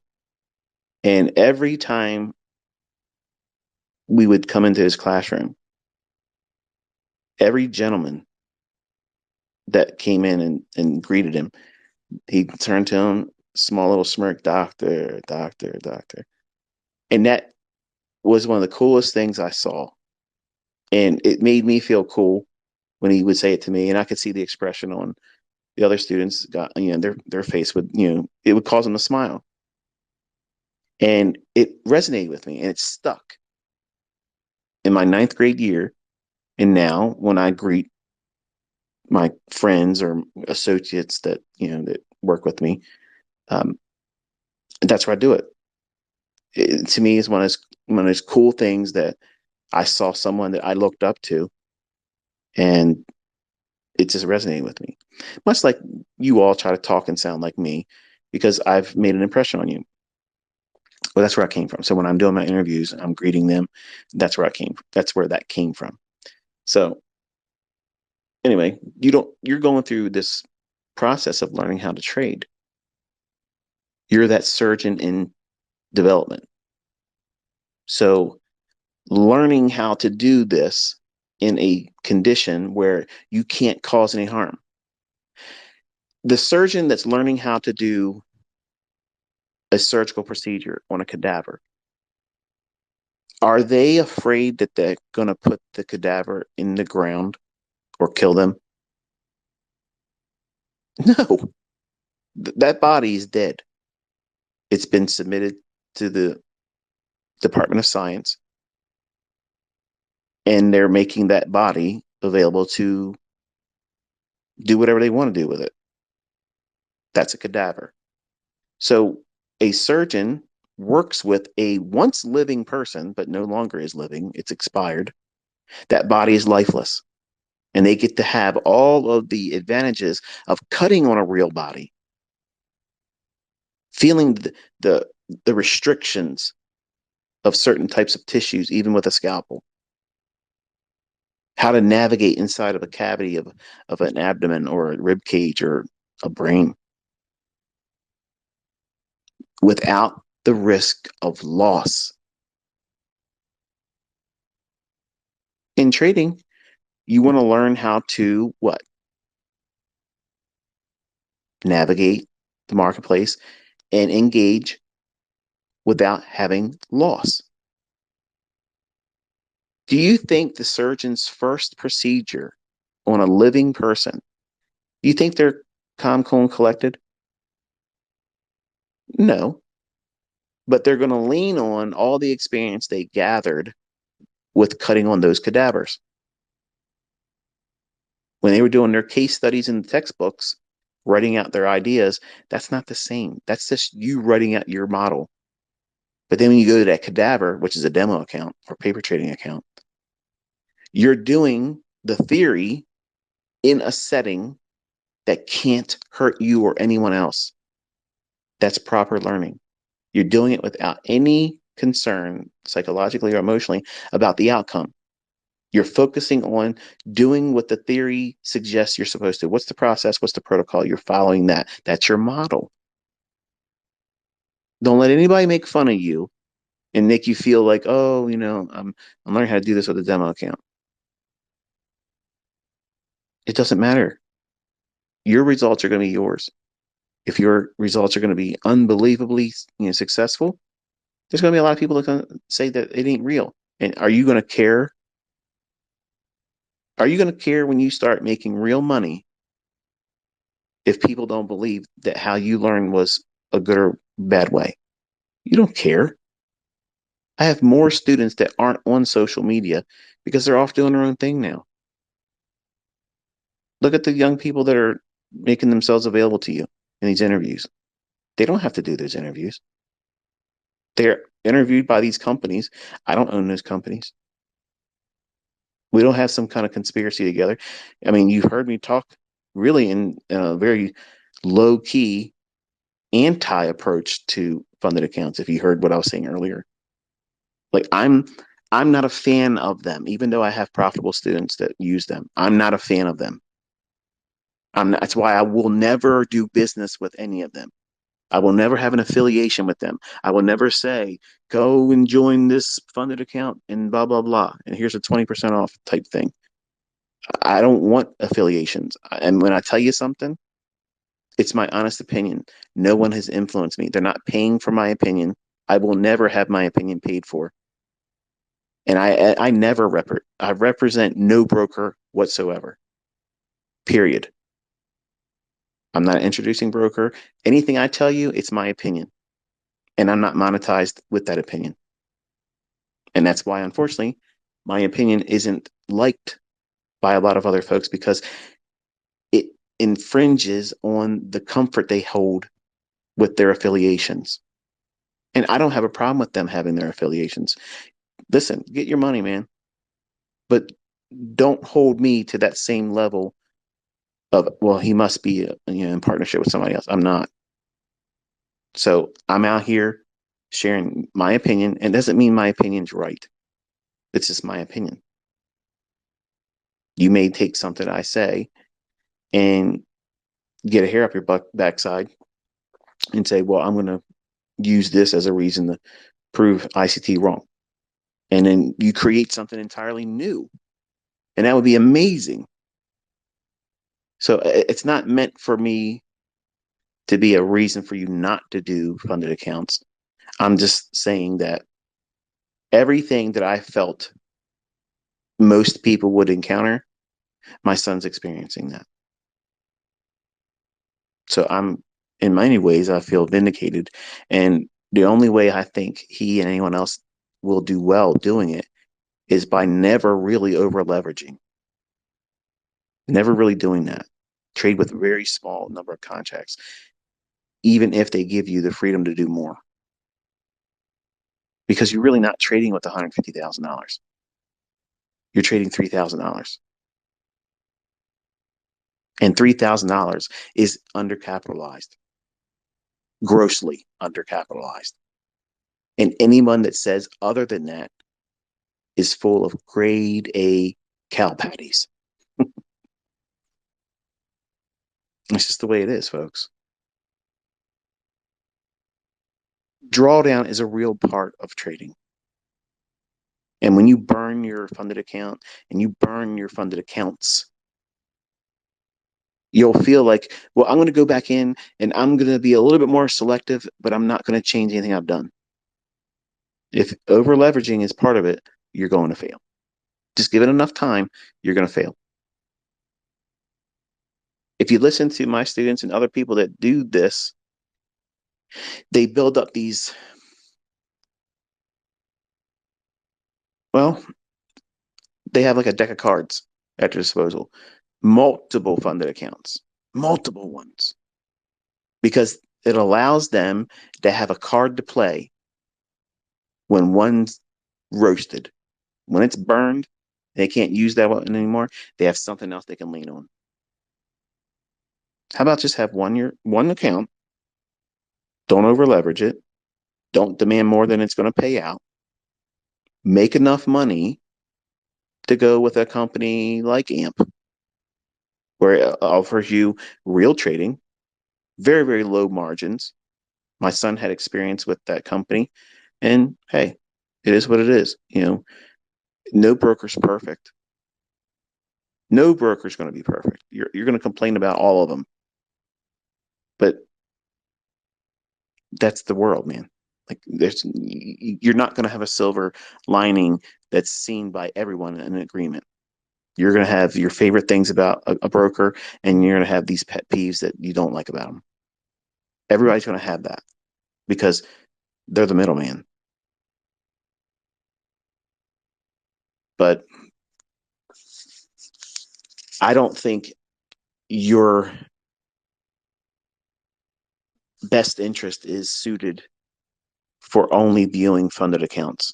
And I've said I just don't believe that segment of our industry is going to be allowed to stay around in the capacity that we have it right now. And that's the reason why they're, doing what they can to get what they can from whoever's willing to give it to them. Because the time is probably limited for them to do what they're doing. So if you're going to do that, do it the right way. Don't over leverage it. Make what you need to cover the costs and build up enough money to go with a real broker that allows you to trade with real funds in a real account that allows you to have more drawdown, like in the real world, greater than $3,000. Because $3,000 is nothing, literally nothing. I spent $3,000 this morning just shopping for things that would never really cost that much 5 years ago. But if I want to stock up on stuff, that's what it costs now. But $3,000 in trading, you were really undercapitalized, and you're paying monthly dues to be undercapitalized, and you can't trade past 4 o'clock. When, hey, sometimes earnings season, you'll see moves that are after hours, right? You'll never be able to capture any of that. Now, is that a deciding factor that should keep you from doing funded accounts? Probably not. But it's something that a real brokerage account doesn't place a limit on. So,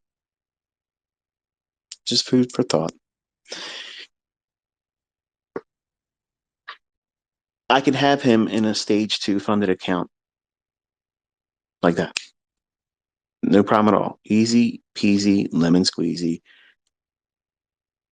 But he's going through something.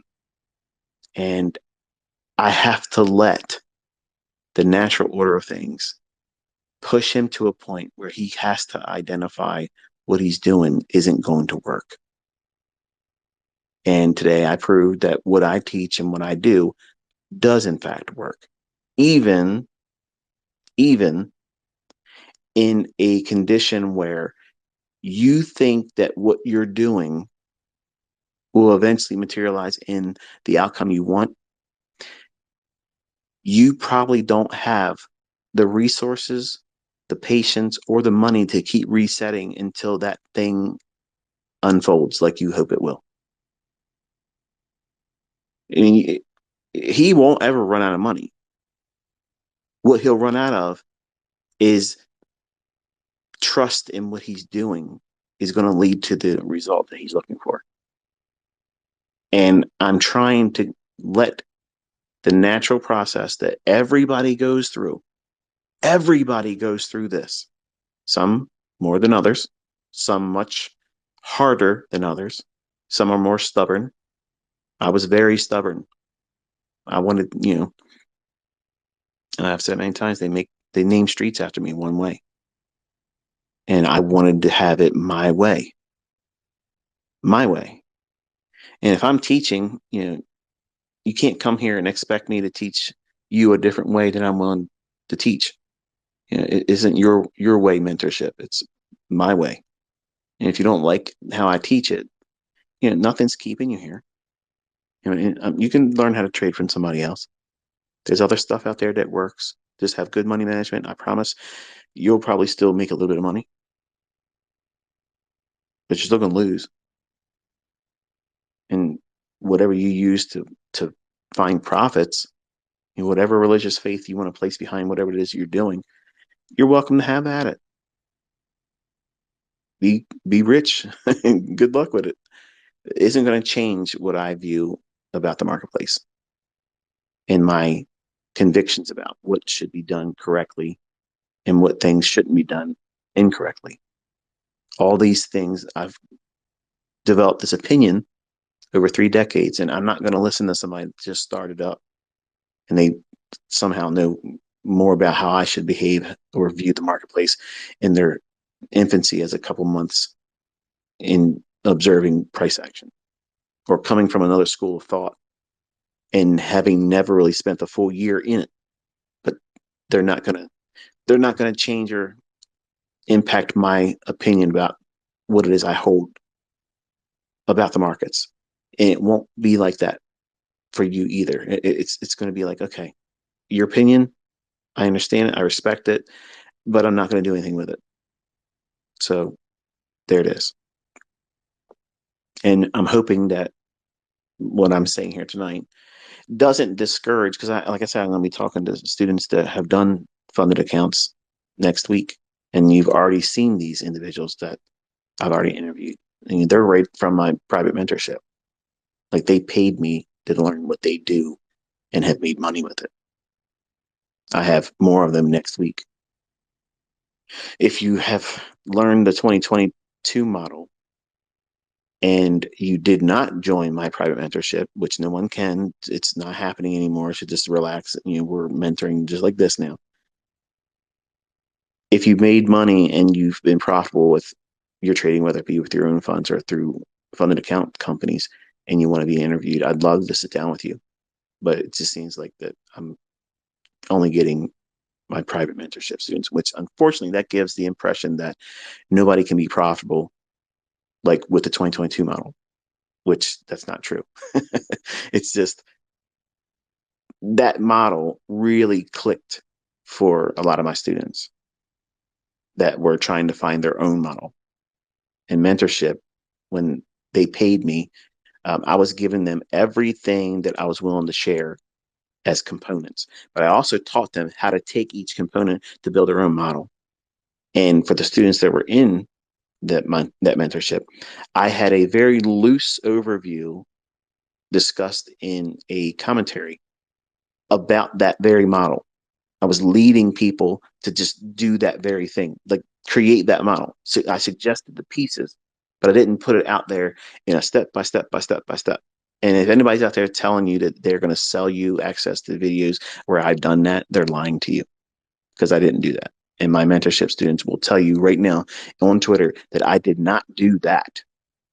I called the market just like you see me do daily, every single day. I did live streams the first year, doing what you see me doing in these live streams, and the same type of attitude that I got from some students you still see in the community here. You didn't take any trades. You talked for 2 hours. You didn't take any trades. I called all the logic as to why the market should behave a certain way. That's important. You need to have all that. Otherwise, the entries won't make any sense. You won't know what to reach for. You won't know how to find your model. So opinions, they're always going to be held by other people. My opinion of funded accounts and those companies that offer them, I am personally not a fan of them. If my son turns it around and makes money, I'm still not a fan of it.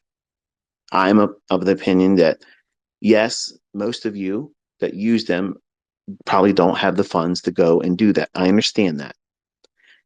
But if you're going to do it the right way, so that way you can get something out of it. Build up enough scratch money, whatever, and go with a real brokerage firm. So that way you know it's your money, you have control, you're not limited to some unrealistic small little drawdown. Like it always goes up the same amount, no matter how much you make. It's not increasing. It's always that small little ultra small stop loss. That's how I look at it. I look at that as a very, very, very tight stop loss. And look at how I teach. I don't teach you to do that, do I? I don't teach you to hurry up and ram that stop loss underneath a profitable position, being fearful that it's going to stop you out, because it's probably going to stop you out. And you won't be able to see what? The appreciation and the equity going higher. It stops you out too quickly because you're strangling the trade. That's what these funded account companies do to you.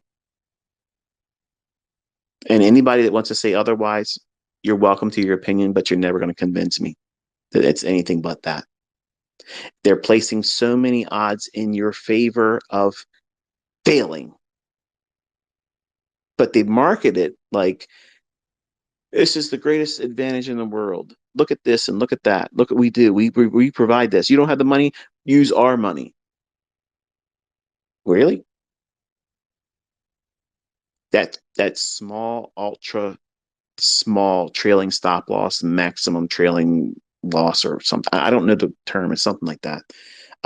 That is equivalent to a jammed up, super tight stop loss in a trend that you're long in, and it's going right below the last couple ticks. That's what you're doing in these funded accounts. And when you add more contracts, you're all but guaranteeing you're getting stopped out. And you're going to break a rule and you got to pay a reset.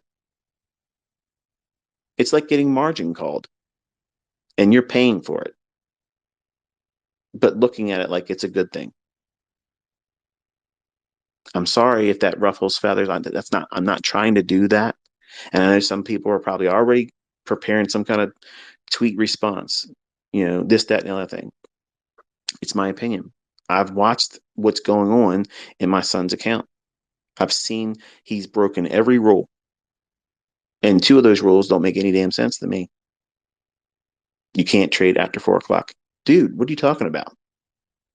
Like if you have a runner and you leave a small portion on and it's an earnings season, sometimes you have these really sudden boom, like they just, it'll happen. But you'll never have that ever if they tell you got to close a trade at 4 o'clock or whatever it is. I don't know. It's like 4 o'clock. He said he did something past 4 o'clock and it was a rule that they said it was broken. And he made money, hypothetically, because it went to his target, but he failed. Now tell me in the real world how that makes any sense. That's like the same people out there that argue and say partial profits are stupid. Partial profits are 100% profitable. Like, it doesn't make any sense. Trading is hard enough already for new traders. It's already hard enough. Don't compound the difficulty by forcing your results to perform in a ultra trailed stop loss, which is what these companies are placing you underneath. They're charging you money to trade in such a difficult parameter if you're trying to trade with leverage. The way you beat it is don't use the leverage. That's the only way you're going to beat it. One contract. Two at most, but one contract. Your losses won't be so large that you can't fix them easily, even with one contract. And they can't screw you out of that account that you're working towards getting funded or a funded account. Because that same account, trailed stop loss thing, my understanding, I might be wrong, so I'm open to being corrected here, but it seems like that never goes away. So you're always going to have this limit of unrealistic drawdown that completely ends your career. When in a real account with your own money, you're not going to stop because you had a 5% loss. This is to be real. It's not happening. You're going to trade. So it's already making things that are difficult next to impossible for an impulsive gambler that doesn't have an idea how to trade or use a model. And that's why there's such a high rate of failure in that. That's why you don't see a lot of other people out there being interviewed. Yeah, you're seeing people interviewed, you're seeing people make money, but the ones that are really killing it, they're disciplined. They're not guessing, they're not gambling. They're doing things with a model and they're not trying to blow up the account overnight. They're working towards building up incrementally and outpacing the cost that they know they're going to have to pay, and they're building it up. And I promise you, they probably have a game plan that they're doing that to take it from there and placing it with a real brokerage firm, which is what they should do. In my opinion, that's what you should do. Because tomorrow is not promised to no one. And that segment of our industry, that could change overnight. They could say, you know what, this isn't happening anymore. And they have to comply. Think about that. That would be upsetting now, wouldn't it? What if your frame of trading right now is only on the basis of funded accounts? And what would happen if they said, this is no longer allowed? You got to stop doing it. Shut down all operations. How would that impact your trading and your ability to make money? Something to think about. So anyway,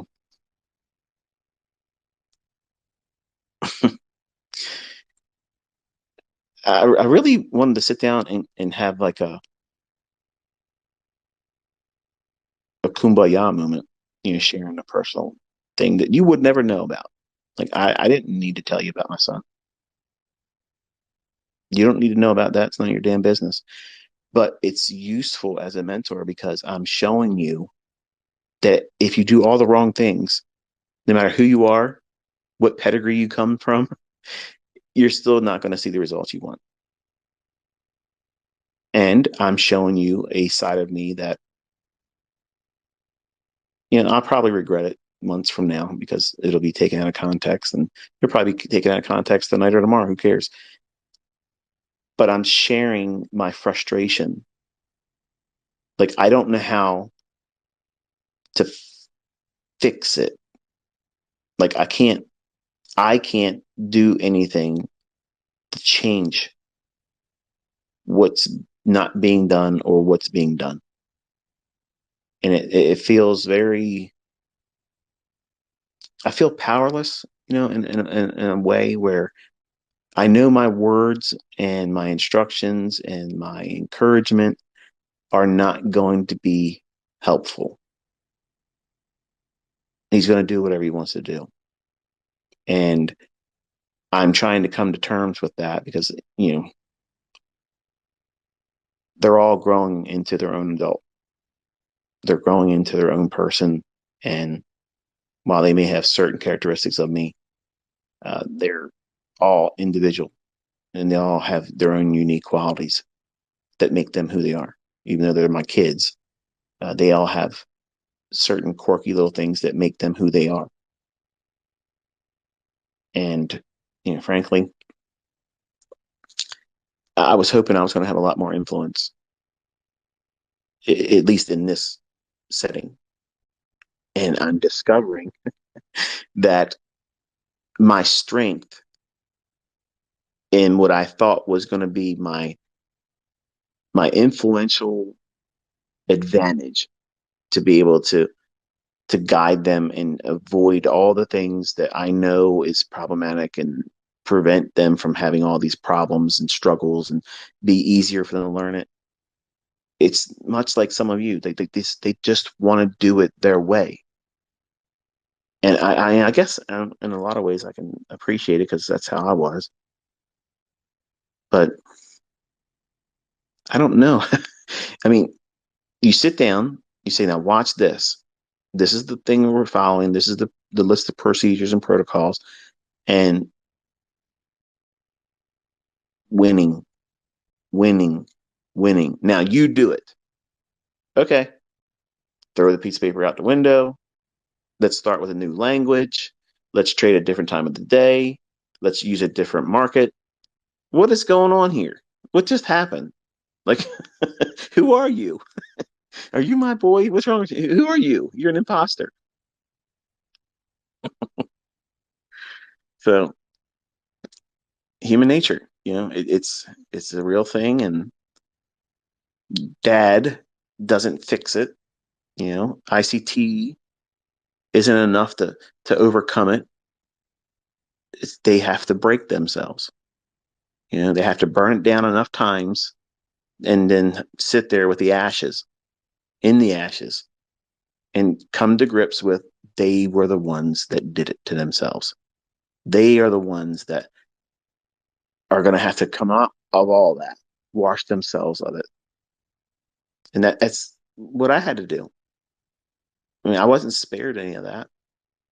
And you think that you're going to spare yourself that uncomfortable period because you're going to do it to yourself. At some time in the future, you're going to eventually trade to, well, not trade to, but trade in a setting that is taking on real monetary risk and or trading in this pseudo environment of a funded account trying to get funded where you have something to lose. What are you losing? The money you're putting into it. You got to pay that monthly due and you got to pay that reset every time you need to utilize it. But have you considered, for those of you that have done multiple resets over and over and over again, is there a line that you're not going to cross? I won't reset 7 times. I won't do it a 10th time. For some of you, I won't do it after 3 times. 3 times, I'm done. I'm just going to have to do something else. What is that limit for you? Have you considered what it is? Because if you don't have the right mindset and a predetermined exit strategy, like when do you call it quits and say, okay, this endeavor, this approach to doing it isn't meeting what I need and I can't hit that objective. So therefore, I'm going to stop all funding to it, which is that's what an entrepreneur does. They say, I'm not going to waste any more money in this. This is not yielding a return for me. So I'm not going to water it because it's not going to produce any more fruit. So what is it for you that does that? Where's the limit that you won't cross? There's a number. There's an amount of money that you're willing to invest in it. And when you hit that number, I don't care what video I make or what I do in a live stream or somebody else does or whatever they're selling, you ain't never doing it again. Do you ever think about that? It should be something you have in mind because you shouldn't treat it like a cable TV bill or your Netflix bill. I'm just going to keep making the payment. It'll happen for me one day. I'll eventually get what I need. Maybe. But in reality, some of you, it won't ever happen. And that's what makes me unpleasant as a mentor because I'm not going to sugarcoat it. Some of you want to do this, but you don't want to work for it. Some of you want to do this, but you don't want to pay for live data. Some of you want to do this, but you don't want to invest the time into it. Some of you want to make money and replace your job, but you don't want to defer the things that's going to require your time to study. Your girl money on the weekend, that can't happen. All the weekend and over the week, going out to the clubs and hanging out with this one, hanging out with that one, and you're supposed to be studying. Some of you ain't going to work for it. Some of you are going to say you're going to do it. You're going to talk a good game online with me and other people in the community, and you won't do anything with it.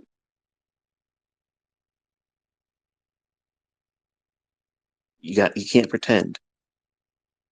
You can't go through the process of pretending that you're going to do it, pretending and going through the motions on social media. Yeah, I'm a trader. I'm a student. I'm a funded trader. I'm this and I'm that. Are you really working? Are you really studying? Are you really trying to prune all the bad things out of you that are character flaws?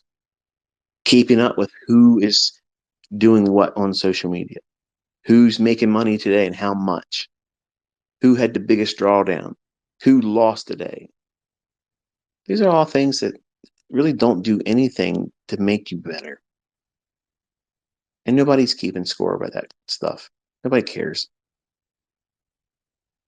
Keep all the drama out of it. Whatever it is you're doing in trading, keep it out.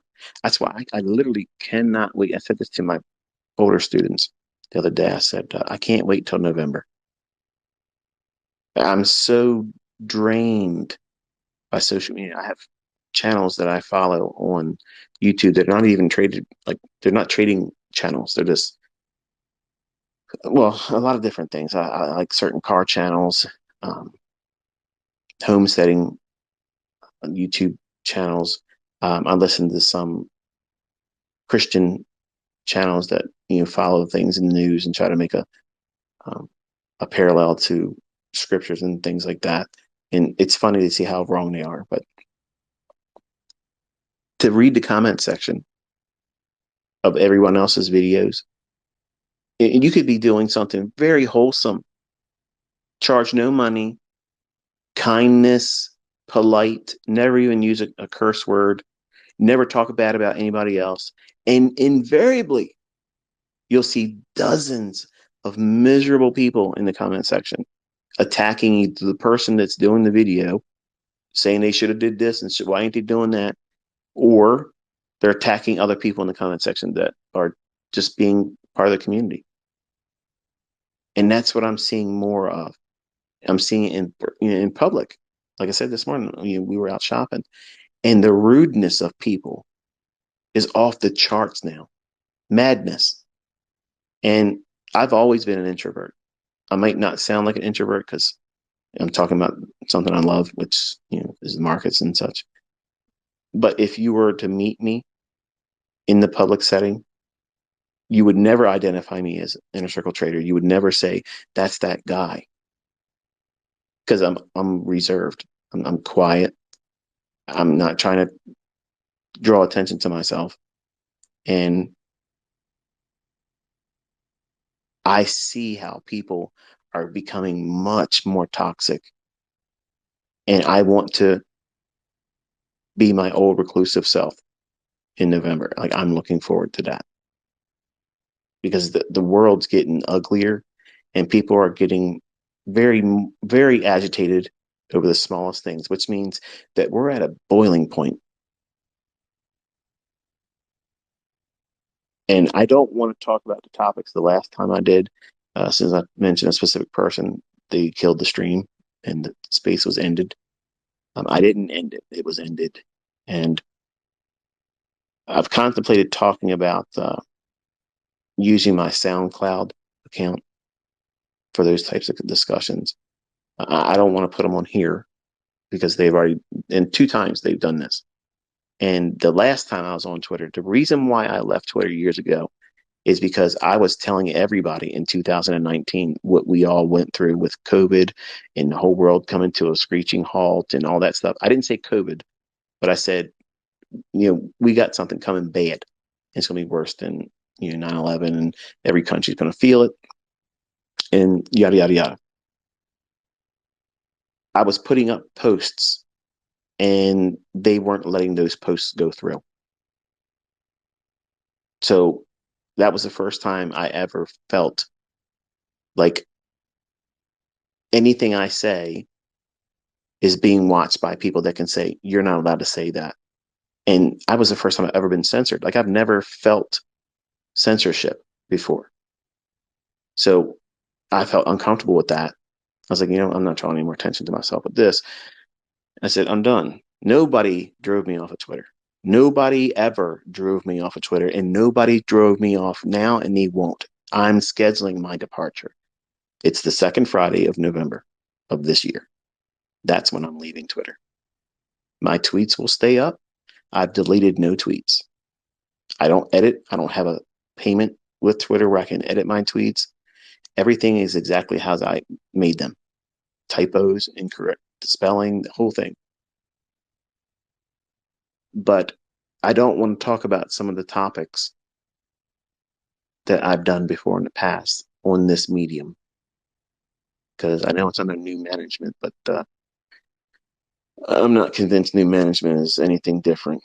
It's just another mask. So if I lose this account because they say I say too much or I talk about certain things, um, one of the concerns I felt uncomfortable when I learned that certain members of the United Nations were actually listening to me on the Twitter feed.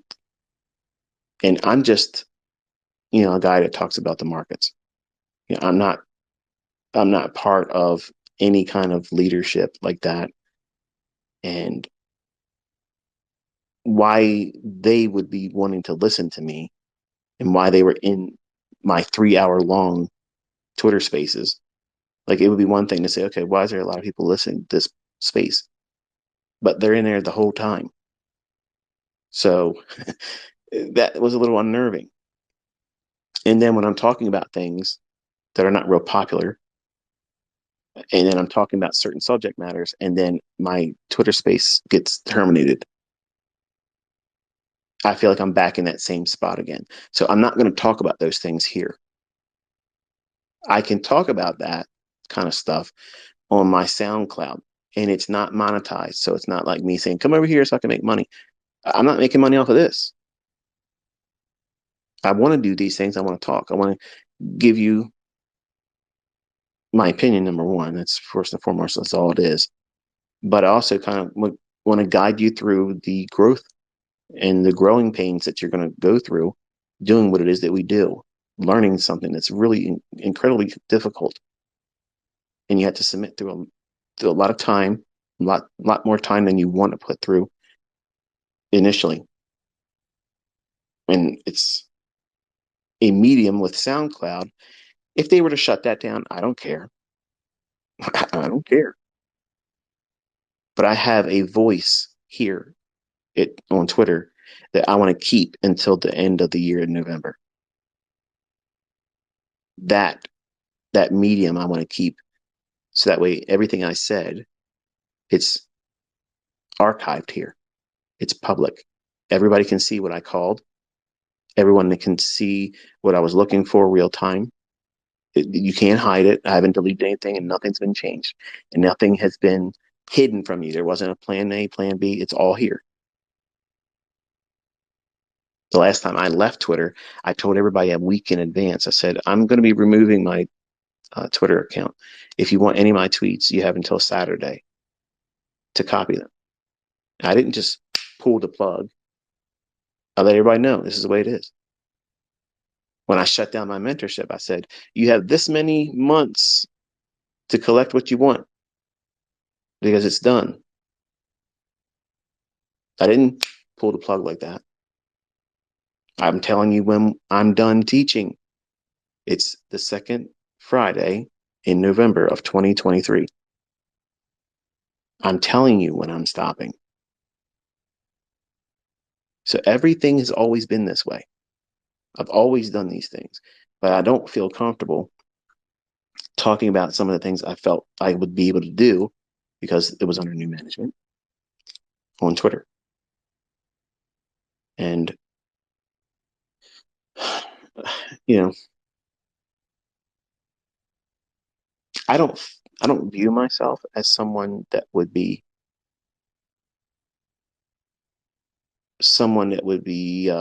worth messing with.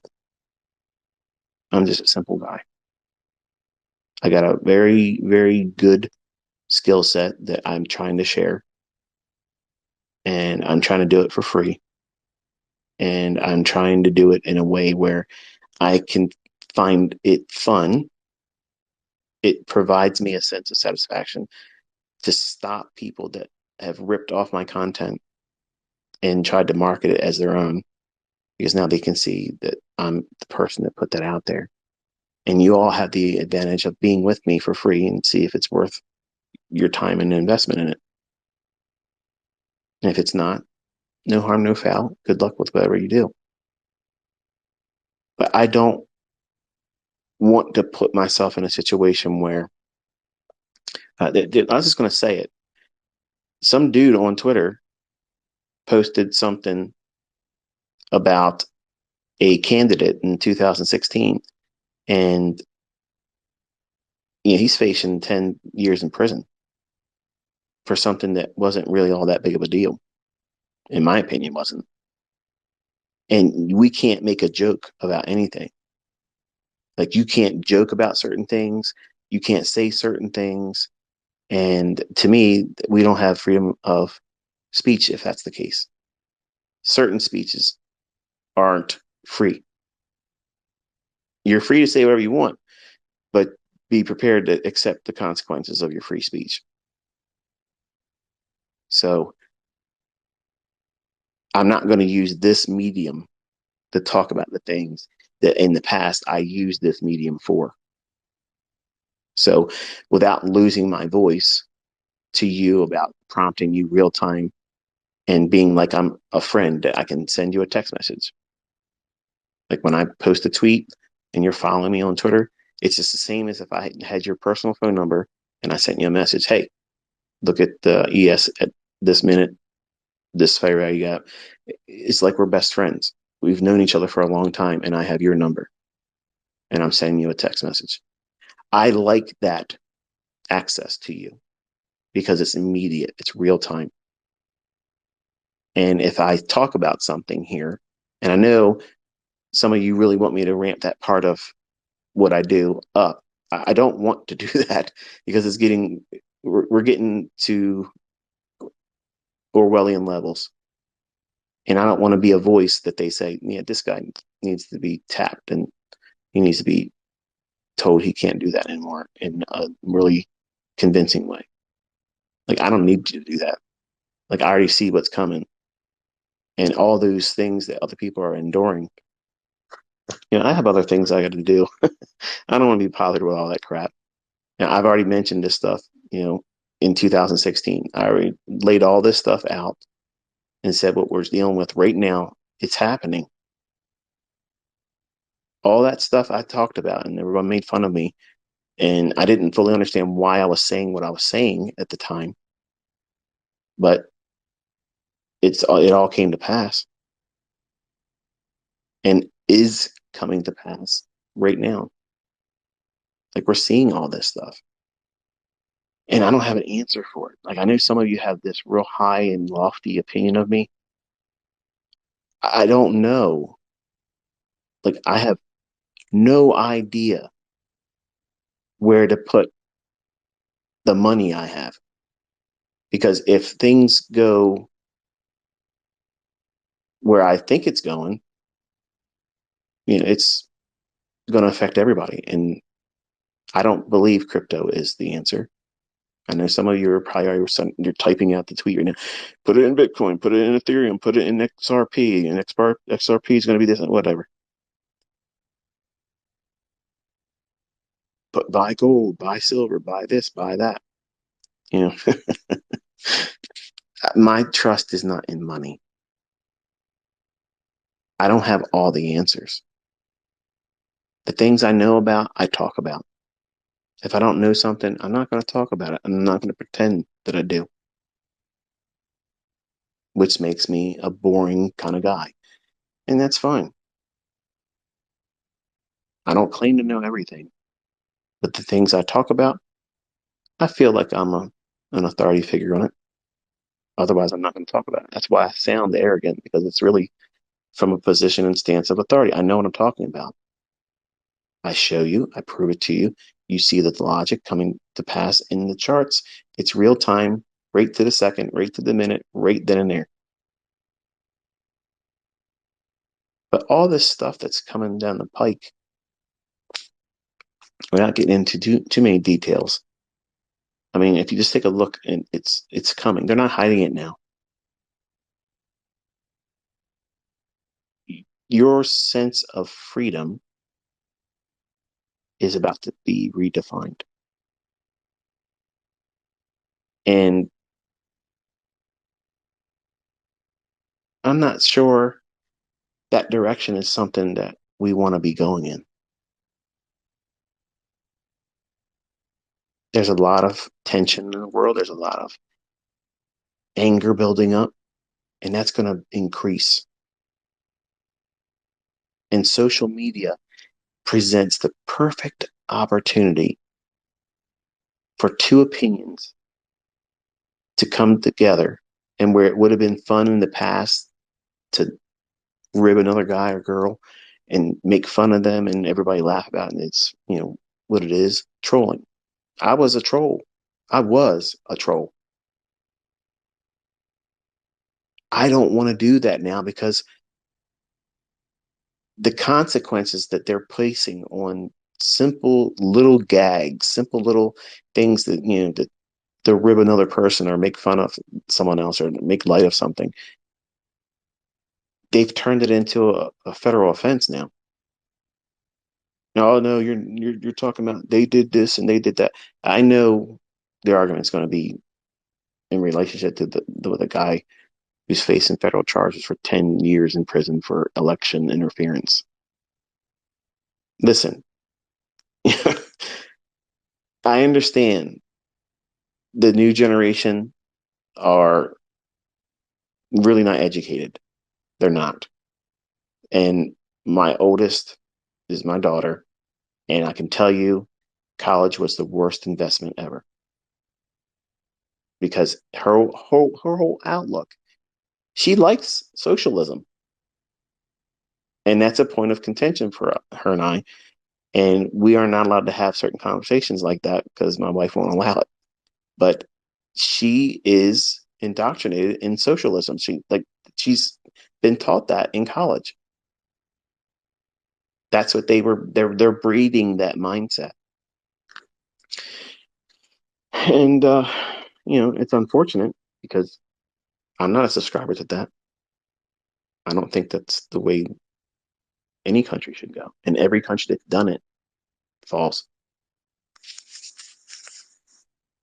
If you look at the order of events and how things transpired in Venezuela on a timeline basis, we're we're near the end of it.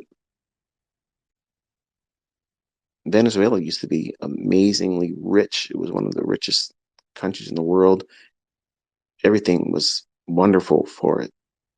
And then they put their sights on it. And everything that's going on right now in America, we're following that script. Just like I said in 2016, we would be Venezuela 2.0. And it's repeating itself. Is it because I was clairvoyant? No. These game plans are the same rule book they work with all the time. It's the same stuff, but when they don't teach history anymore, you don't recognize it.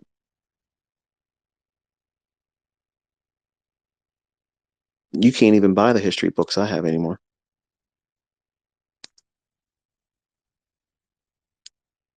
I'm going to get a list of names and people. What books do you have? Can you make PDFs of the book? No, I'm not going to do that. But I'm growing more and more uncomfortable.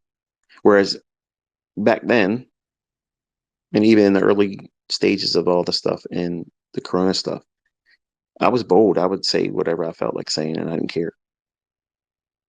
I don't have that same carefree feel about it anymore. I'm not paranoid. I'm just not trying to draw more attention to myself than it's necessary. I have something I want to accomplish this year. And once I'm done, I want us to have the full, complete experience together.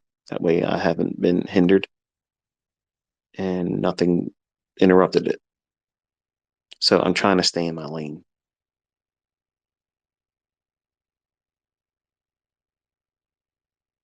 The break that I had during Passover was me basically trying to stay focused on what it is I'm trying to accomplish this year, get through it, teach you all what I want to teach, and present a way of study. That way people can come to that channel and that list of tweets that showed things in the past and learn from it. I mean, don't cost you anything. And if you don't like it after spending some time with it, that's fine. But it didn't cost you any form of sacrifice. You can test it, you can see it, you can see it's been proven, and other people have proven it works. So it's not a flawed logic, it's not a contrived logic. And I have a lot more people come in with the receipts that it works. And they're doing it with markets I don't ever really touch or talk about, which is again proof of transferred understanding and knowledge.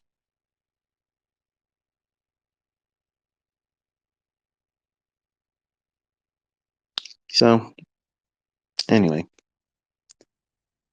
there's a lot of things I want to talk about, but I can't do it on this medium.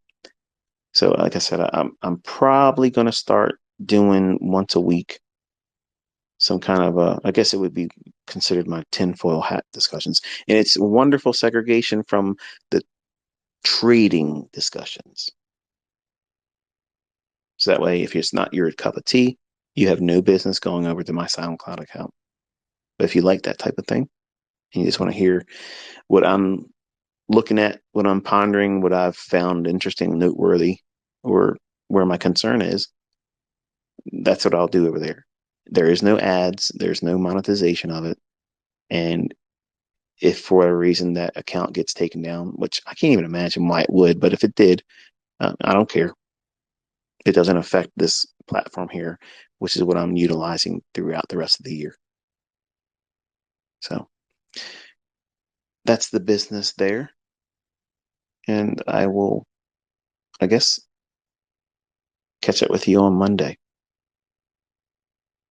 Try to have a relaxing weekend. Don't do too much studying. Have a little bit of a downtime and reset yourself. Until I'll talk to you next time. Be safe.